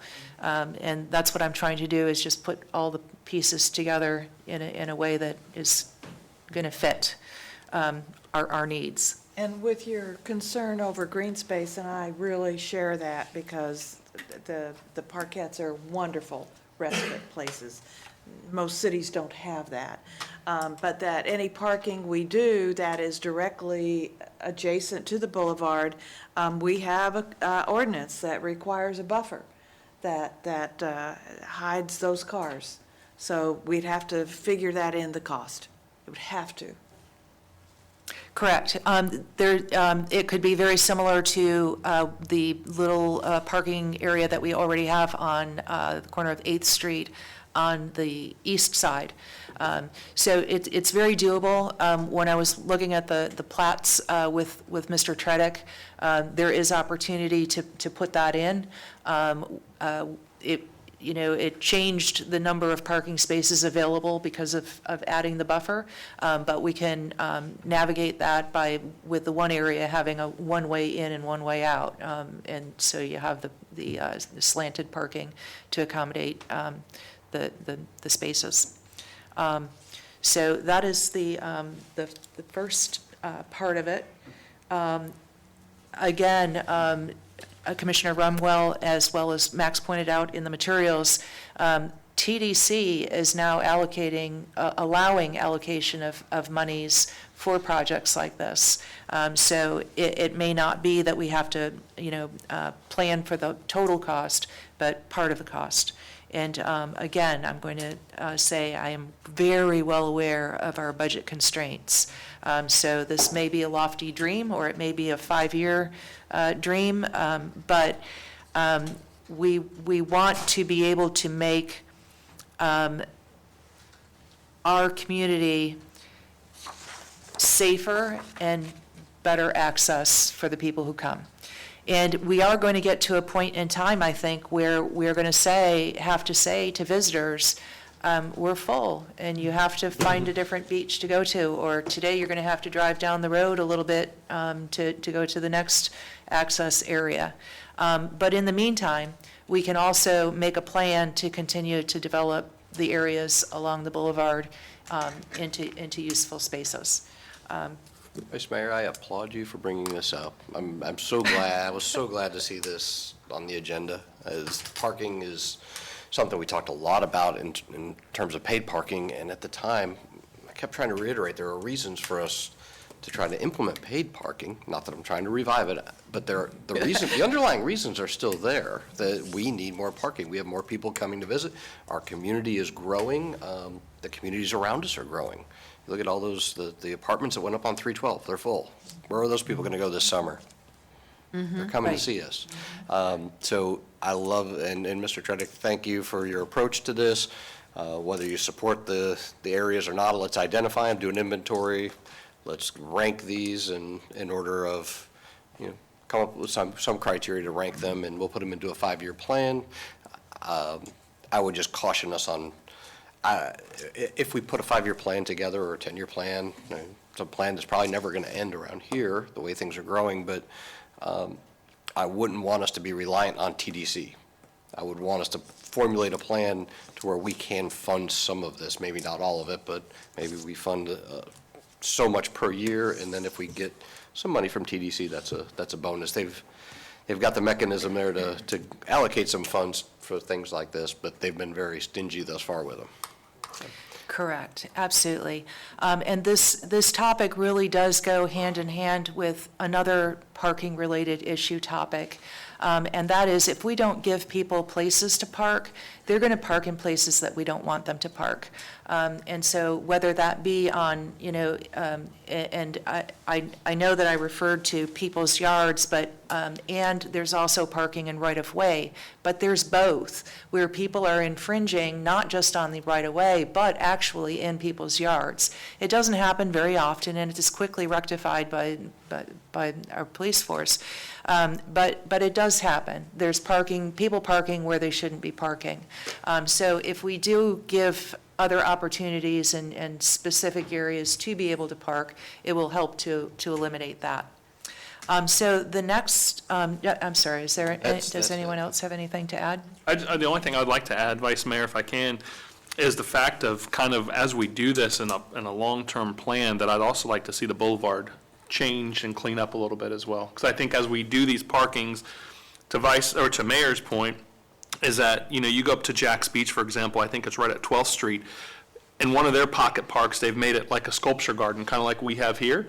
But at the beach, add that component to it where they team up with University of North Florida. It's paid for and done for by University of North Florida. So we have colleges here and other high schools and stuff that maybe we can add that component to some of the stuff that doesn't cost us anything. So as we change the dynamics of the boulevard, I'd also like beautification to kind of go in there as well, because I think there's a lot we can add to what that visual of the boulevard. Absolutely. So then the next thing that I would like to segue into is enforcement. So one of the ways that we can help our police department be able to enforce parking is to have clear and distinct parking rules and regulations. We still have some streets that are kind of like a myriad of what are we really enforcing on this street? And are we waiting for somebody to complain, or are we kind of like taking the bull by the horns and saying, this is what our rules are? There's a couple of streets, especially during the summertime, of course, that season, where people are parking half on the right-of-way and half in the pavement, on the pavement. And God forbid, if there was a horrible situation on one of those streets, there is no emergency vehicles going to get down those streets. So our department, police department, needs to have a clear mindset of what our regulations are so they can enforce them. And I'm going to let Chief Hardwick speak a little to that and about the parking numbers perhaps for violations and that kind of thing. Yes, ma'am, and again, this was something that, as Bill Tredick said earlier, Joe Howell started this process here. We had a few community workshops in here addressing kind of street by street, and we were making some progress. And one thing we talked about was the residential parking permits only or residential parking only signs, which we know for a fact have helped our residents on those streets. I think we have 3 so far, Bill, if I'm not mistaken. I believe that's right, yes. I believe we have 3 streets, and so far so good. And it's around the area now where the new diner is, that's owned by Sunset Grill. So those have worked out well. Something we talked about is that Joe Howell went through all these streets and identified that we had some that are residential parking only, some that have no parking on the pavement, some, no parking at all. I mean, so we were physically trying to go street by street to address each individual street and come off of the ordinances that were antiquated, that basically said, certain things as Max and I addressed over the years. So again, I just feel like we have to have uniformity among our city. And I know it can't be perfect, but I think personally, I believe that west of the boulevard should be residential parking only behind the businesses, of course. And each street's going to be different because you get some streets that have a business and a few that do not have a business. You got a few that fall under ordinance, like as in 11th Street parking lot, as in the parking lot at the bathing suit shop next to Tides. So there's some ordinances that have to be cleaned up in order for us to actually have some uniformity across there. So parking enforcement across the boulevard, really our major focus is on the pure parking lot area, driveways within the 15-foot radius of the curves, fire hydrants, of course, blocking places that are not beneficial for our emergency services, specifically the fire trucks and ambulances. So again, just looking for a way to, and I think we fall back on our residents being involved and having some buy-in in the process. We had a decent showing up every time too when the streets actually were being addressed. So I think it's important that we have buy-in from our residents. But again, Vice Mayor, I totally agree with you. We and I have talked about this numerous times, but we continue to talk about it and not step forward and do it. But this was an example we had, and most of this commission was not here at the time, but we had a street, and I believe it was 15th Street, where we had the entire street littered with no parking signs. A resident came in here and actually complained about they wanted parking in front of the residence, so we removed the signs in front of one residence. And it just doesn't help our police officers out. I mean, because then we go to enforce something, they don't have time on the weekends when it's busy to look up one ordinance, one resolution, whatever it is, to enforce that one area. So again, just looking for uniformity among the city, and we can do it too. We've already started doing that. Okay, so if you recall, we were doing the residential parking only signs by if 60% of the street wanted it, and it was a test period. And from my discussion with the chief, those signs are working. So I don't think that we would need to require 60% of the street to request the sign. I think that what I would like to do is leave it up to Chief and his department to identify the streets that maybe are being abused. And I'm talking the streets that are directly access the boulevard on the west side, which are mostly residentials, behind the businesses if there's a business on the boulevard, and allow them to request the signs be put up if they notice that there's a problem on the streets. are just, like the chief said, go to uniform residential parking only on the west side. And I think, Bill and I could, with some residents' input too as well, identify these streets. I mean, there's going to be some streets that are unique themselves, have their own variables that we have to deal with, but for the most part, we could identify the streets that are pretty simple to do the east or the west of the boulevard parking only, or residential parking only. I think Bill and I could do that ourselves, if we haven't already. I think we have to a large degree, but yeah, we could drive those and identify what we don't have. I know the residents on the current streets we have, we're close to a year now. So we made it through a summer season with them, and they were very extremely happy. We had 2 during the summer, and we added a 3rd one since then. So I think they were extremely happy with it for the most part. And they're self-policing, they're helping us out. So they'll call us if there's a violation on the street, which is nice. So if it's their family, their friends, their visitors, we don't get a phone call. But if it's somebody out of the ordinary, again, it worked out well, I think. I mean, we've addressed it in our police department too as well. I really like that. Now, a segue into this is a little bit, we had talked briefly about hang tags or stickers or like different things for transient properties. And the more that I talked to staff about this, the bigger headache that it seemed to create. And so I think that I believe that we really don't need anything like that. We don't need hang tags, stickers, permits, anything. And if the neighborhoods are kind of watching out for each other, I think that will continue to happen, and I don't feel as though that's a need that we need to pursue. It's an added expense, it's added time and expense on our staff here at the office, and if we are making things more conforming to a straight across the board plan, I just don't think that there's any longer a need. I guess my only question would be to Chief, does that present any enforceability issues if you don't have a way to identify a resident's vehicle? Yeah, and that's exactly what Lieutenant Carswell just said too, is, how are we identifying the vehicles? But so far on the 3 we have, it's been policing by those streets, that call us, like Mr. Sudduth will call us. He kind of knows what cars belong and don't. But a good example would be 15th Street, from the back side of Sunset Grill, where it's physically all houses back there. And right now, it's littered with, no parking signs. And we don't get any enforcement, for the most part, back in that area. Yes, it would be difficult. However, when we go there and we find the vehicle on the street, we get a call, we run the tag, we can immediately tell you if it's someone that lives there. So it's so easy with modern technology to make contact. But it's those visitors, it's those transient rentals. Again, we talked about this in years past. I don't believe we have that many short-term rentals on the west of the boulevard, but I'm sure there is some I know for a fact there is on west of the boulevard. So we have not run into that issue yet, but again, it'd be something that we would be addressing down the road. I'm not a fan of the stickers, the passes. We've talked about this for years. I think it's a waste of our taxpayers' dollars. When we don't have an issue with the 3 streets we have now. And Chief, they could probably, if for some reason an officer inadvertently puts a ticket or a citation, if they come in and show an ID, hey, no, that's where I live, I think that's probably the answer to that tag or sticker issue. Yes, sir, Commissioner, with writing our own city ordinances here, we do it numerous times where we contact each other, even if there's an argumentative ticket that we just say, what, it's not worth it. Sure. We'll go ahead and work with the citizen and say, we'll go ahead and destroy the ticket or avoid it. Doesn't happen very often, though, it's usually a mess up on our behalf. But yeah, it's easy to do. Again, we can self-police it here too.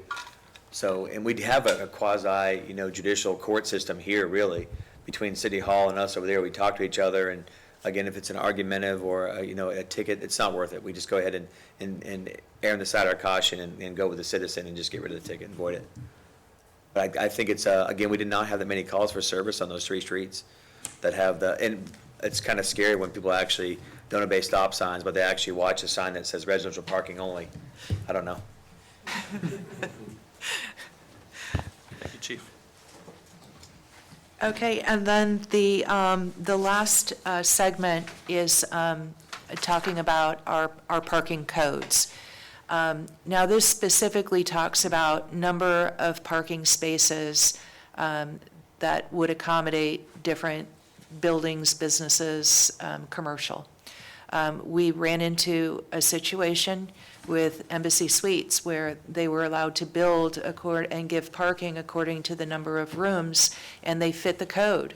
But they were not required to give additional parking spaces for the meeting rooms, the banquet rooms, the restaurant, the bar.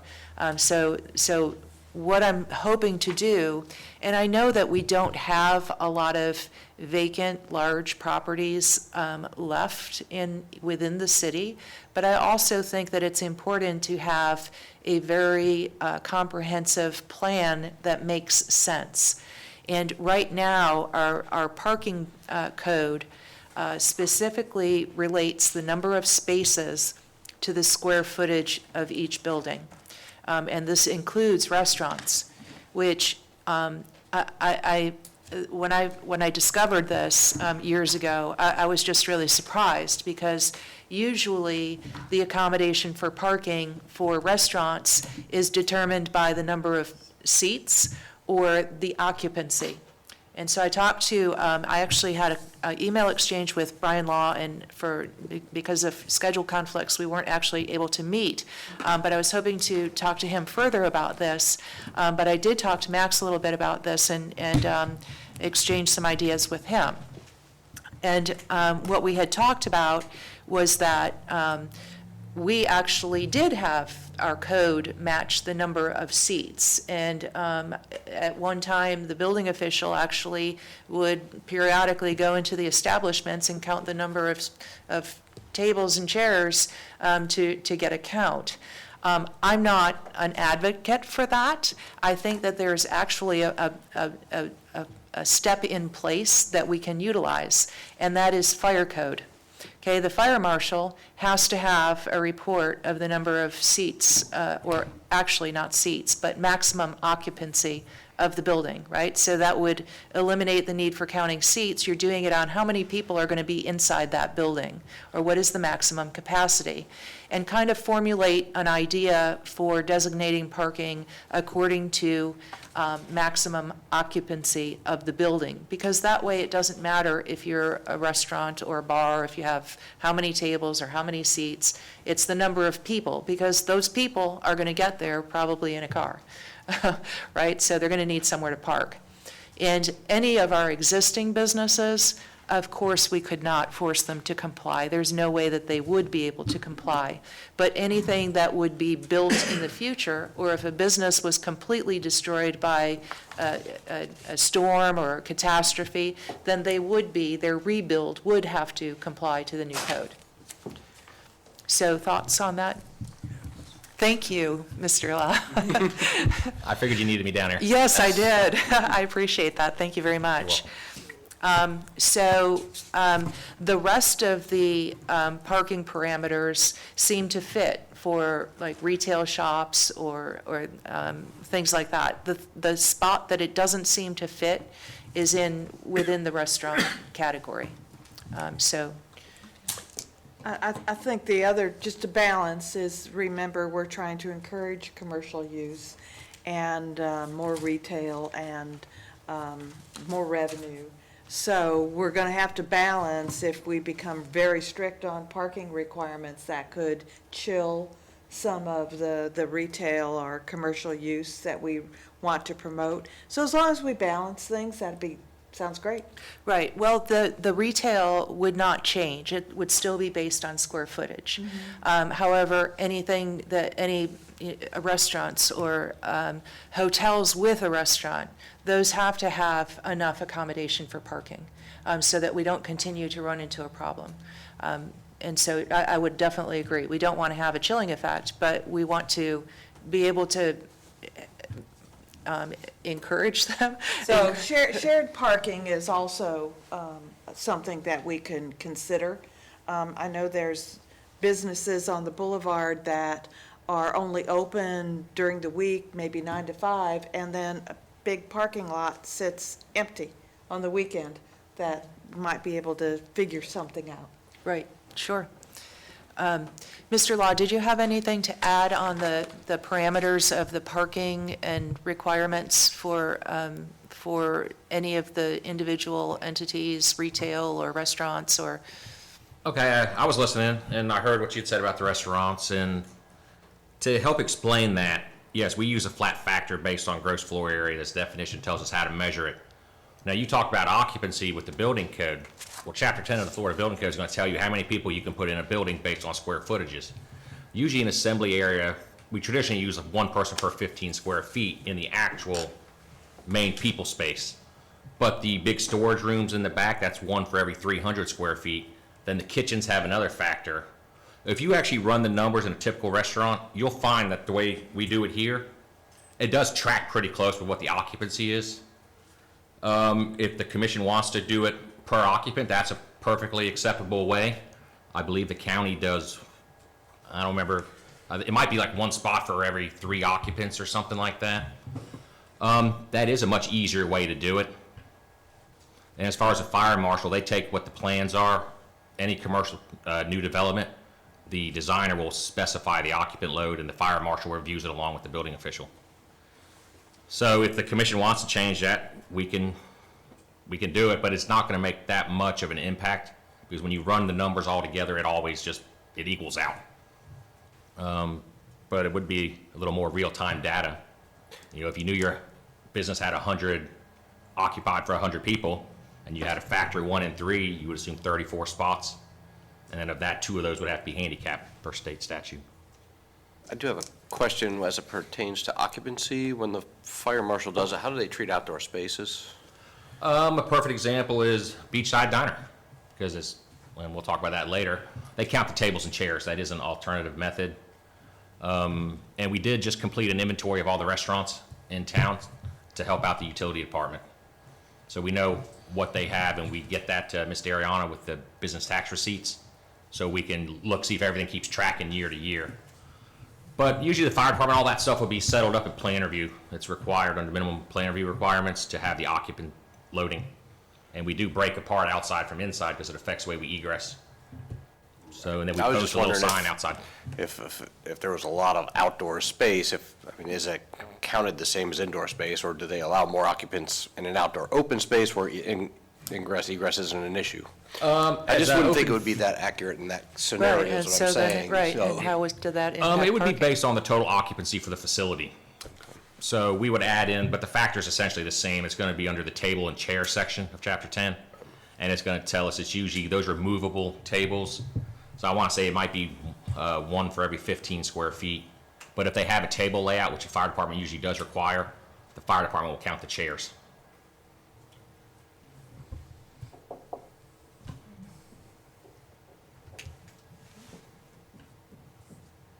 But I am all for changing the restaurant to a factor that corresponds with the surrounding jurisdictions, just to eliminate the gross floor area. And it's real-time data. This is how many people can be in the building. Let's do the 1 spot per 3 occupants or whatever it is. Thank you. You're welcome.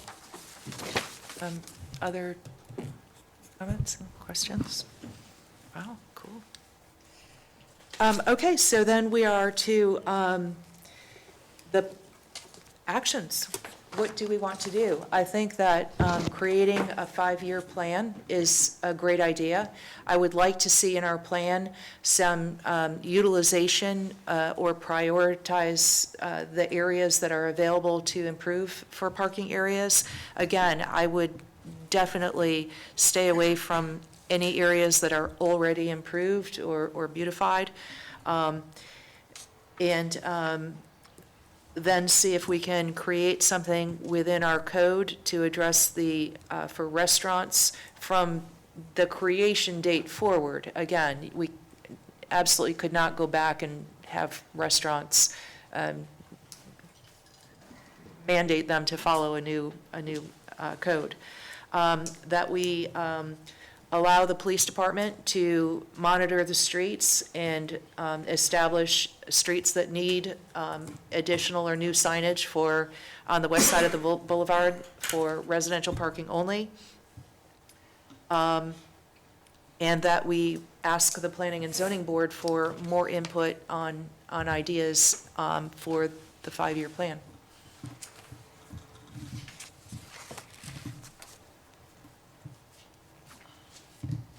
All right, and when would you like this 5-year plan to be drafted, a date? Tomorrow. Of course. I think that to be able to do that, we would want to obtain the input from the Planning and Zoning Department or Board, and includes the items that we talked about tonight, with help of Mr. Tredick, maybe to prioritize those areas based on ease of turning into parking, and then ranking and using the cost factor as well. So are you thinking about an agenda item on the next available P&Z meeting, the next available CPAC meeting, because they have the landscaped parkettes, and when we get input from all 3 boards, then we bring it back to the city manager to pull together a 5-year plan? Yes, and come back to absolutely. the commission? Absolutely. Okay, all right. Sounds like a plan. Okay, I like it. all right. Sounds good. Thank you, Vice Mayor. Thank you very much. Absolutely. I like tying up loose ends. Okay, very good, very good. Okay, let's go on to new business. And I'm keeping my material on this parking because it's very, very good for future reference. All right, use of city's public meeting rooms. Yes, we say there are 2 reasons for this topic. First, to make you aware of the facilities and how heavily they are used, and then to suggest to you a policy that will make the rooms available to more groups. And basically, that is simply setting a limit as to how many times per week a group can use the facilities. We have some groups that want to meet every day, every night of the week, except maybe Fridays. They meet even on weekends. So this would be simply an amendment to your policies manual to set a limit. So if anyone complained, we can say, well, the commission adopted this policy starting in 2021, say. It wouldn't affect any of the groups who are currently counting on those rooms for meeting during this year. Okay. Max, when you talk about the groups that want to meet every day, are you, AA, to my knowledge, AA likes, it's really important that they have availability every day. Well, but we have for their different clients. chapters. Yes, I of know, AA. so, yeah, so how do we handle that? I noticed the different chapters. So, one chapter could meet 2 times a week, like we have a Thursday noontime chapter that's very busy. I think that may be a court mandated for people who are arrested for DUI. They have to attend. But for other groups, like there's one, I won't identify it, but they want to go 5 nights a week in the small meeting room. Well, that deprives other groups that may want to use that room as well, because public meeting space is so limited on the island. And we designed the city hall partly to be a public meeting facility, not this room necessarily, but that other room. That's why it was built. It wasn't made to be an office area, it was always meant to be a meeting room. And then we have the building C in the parking lot simply because we no longer need it to be a maintenance garage. That was its original use, Okay, maintaining the grounds of this complex. okay. Excuse me, Mayor. I would like to also interject that I think there's a lot of groups that aren't necessarily like AA, that are using the rooms every week, 2 or 3 times a week. And I would suggest charging, because honestly, if we charge, we would limit the amount of people that are gonna go and do it. They could do it at their HOA, but they don't. They come here to do it. And I won't name names, but I'm just saying I really believe that we should charge. Did I see something in the new proposed rules for a charge? I thought I saw something. No, the only time we charge is if they're not a resident, or if they're not somebody that is gonna be a Commercial group. right. Okay. So we do charge for that. However, I think there should be a charge for everyone, except AA or except the nonprofits that really need it. But the other people that come here just to play games or to do, if you charge them, at least, I don't think they'll overextend it. I think I you, have one group that says, I want Mondays every day for the year. I mean, I don't think that's fair. yeah. Well, I think it's very common for places to charge a facilities fee Yes, when groups meet, with the exception of nonprofits or something like AA. So I'm surprised that we don't.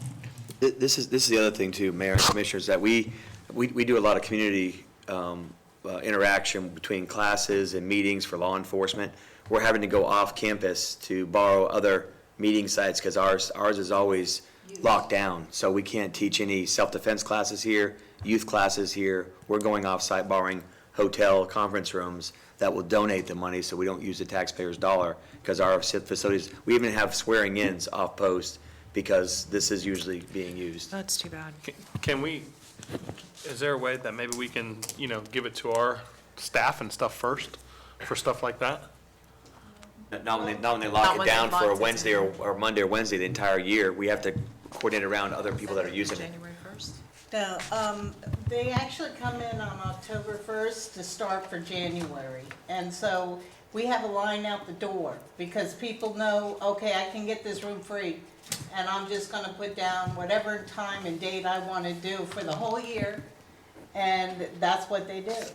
And unfortunately, we've become so popular because the library isn't doing that any longer. What's the And the rest are charging a lot of money. The library is, we're using the library. Yes. I mean, it's sad that our own people have to go off because there's just no limitations. Is the And there's no library charge. charging a fee? No, ma'am. Okay. And the HOA meets in the library too, in the COA. Not anymore? No, I think they've Never mind. limited. They got moved out too, so they stopped it over there too as well, and went back to library functions because they're doing the reading and the classes for the library, but they allow us to use the library space because we don't have any space to use. Beverly, have you investigated the fees that, facilities fees that other places charge? Well, we charge, I believe it's $75. For a 4-hour period, right? For a 4-hour period, and if they use the kitchen, it's a $10 extra fee. But I'm sure that more other agencies charge a lot more than that. I'm sure if you went to Embassy Suites or one of the hotels, they would charge a lot of money for that. And a lot of these are people that are in an HOA that rather come here than be in their HOA community center. So to me, that's just not using it wisely. Well, I have to point out that some HOAs don't have a community center. Island Hammock doesn't, Anastasia, Spanish Oaks doesn't, Whispering Oaks doesn't. I know that for a fact. Ocean Trace, west of the boulevard, doesn't. I really don't like charging our HOAs because they're already paying property taxes for this whole city. Well, I can see that for like HOA meetings once a month or once every quarter. I can see that. But I'm talking about people that come here for other reasons, not the HOA meetings. Okay, the only group I know of that's like that is the Mahjong, the ladies who come every Monday, I believe. And may I just interject? My office is such that I hear people at the front desks, and they come in to say that, my group doesn't have a place to meet tonight, and I'm coming in here because I live here, or I know a group, so I'm signing up because it doesn't cost us. And that group really isn't within the city. But because there's someone who lives in the city who may have a friend of a friend who needs a place to be, they're coming in and registering with us and not having to pay a fee. So, we're getting them in there. Unfortunately, there is a cost to this because we do have a janitor who has to go in there and clean up. We have to make sure that coffee pots are on. One of the ladies here in the office has come in and gone down to the ice machine and the coffee pot was left on overnight. So then it becomes a fire hazard. We've had other issues, making sure that the doors are locked and there's no one left inside the building, those types of things after hours. We do charge for other groups when they have events. They do have races and such, and they do have to pay the event fee. So I'm just looking at it as though, we need to cover the cost of what we're incurring, garbage disposal, cleaning, making sure the tables are set up or broken down if there's another group coming, or we have to use it, then we have to take the time to break all of this down. Well, I don't think there's a problem with a nominal fee. You're going to have to come up with a criteria about who pays the fee and who doesn't that can withstand challenge. And I hate to charge AA. I do too, because they do such a great function. Anything else I'm I- looking on here? Personally, I don't think we should charge AA, and as a matter of fact, they donate a lot of times to the city. So they in a way do what they can. I personally don't believe in doing that, but I will say there's other groups that, Well, you're going to this is just going to have to come back and tell us how, give us the defensible, who we're going to charge and how we can defend that and explain that. Everybody gets charged except AA, or that would be okay, or how you want to set up the charge. right. And if you restrict it to so many times a month or a week, I don't think we have any objection to anything that's reasonable.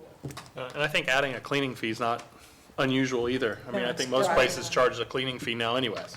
We, we wanted to bring it to your attention because it is being abused. Yep. And we just feel like we should be recovering our costs, at least. Right. I didn't mean to speak for other commissioners. Please speak up, but I'm thinking, I think we're come in back. agreement. Charge, defensible charge, and the restriction on how many times, but let's be kind to the AA groups. Of course. Okay, Of course. okay. Any further action on this item right now? No, you gave us the direction. Okay, all right. Okay, last item, drinking water. Yes, this was requested by Commissioner George at our last meeting, or a recent meeting, that we no longer provide water in plastic containers. So the Deputy City Clerk, Dariana Fitzgerald, did a little bit of digging, and it's on page 4, where she compares the cost of 32-pack of water in plastic bottles, 24-pack of water in boxes, little cartons, and what canned water would cost for a 12-pack.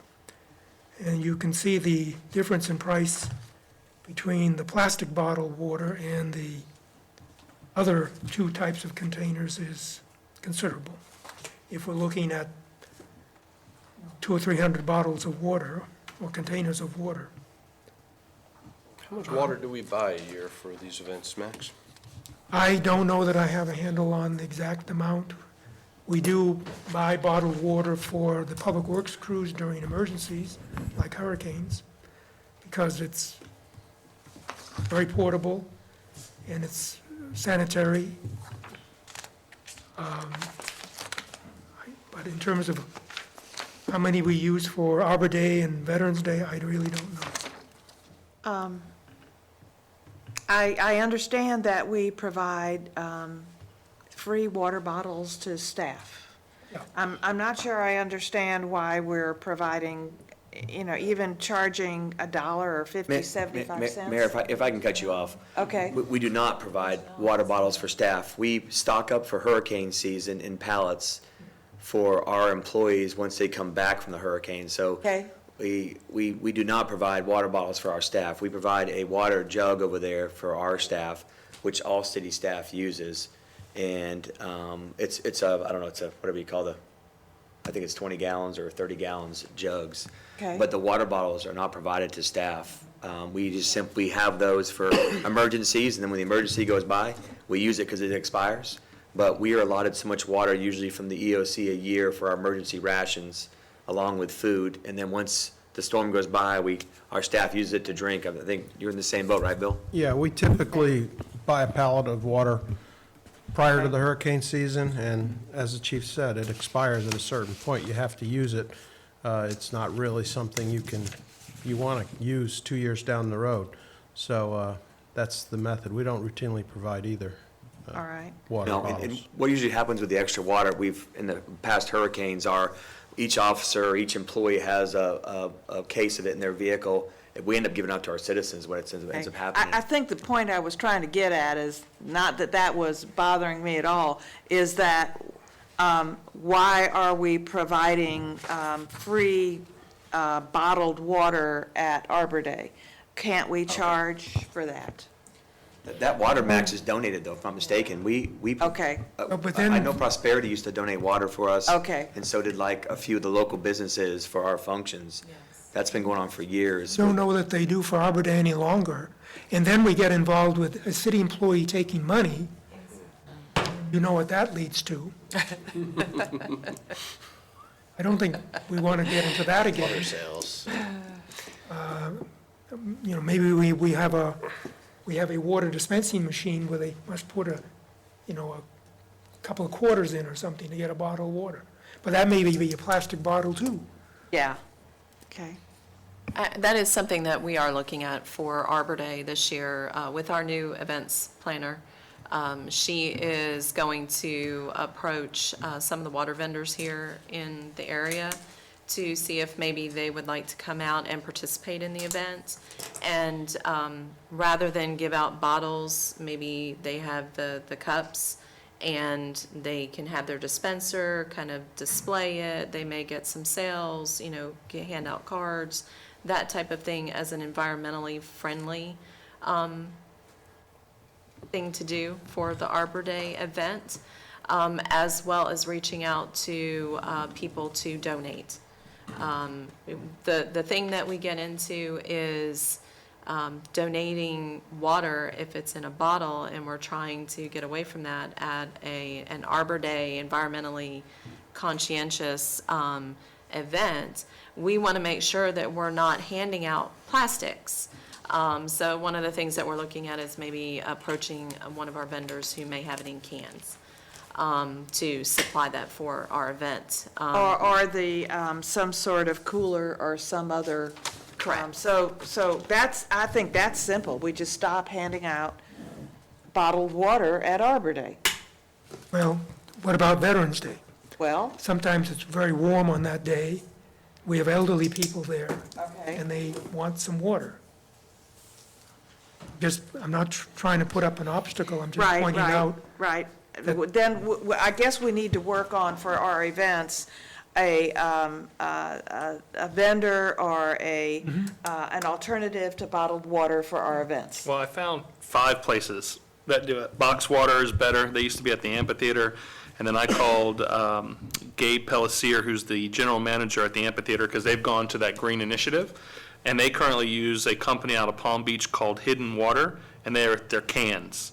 There's another one in Ocala called Alpha Pure, and they're also cans.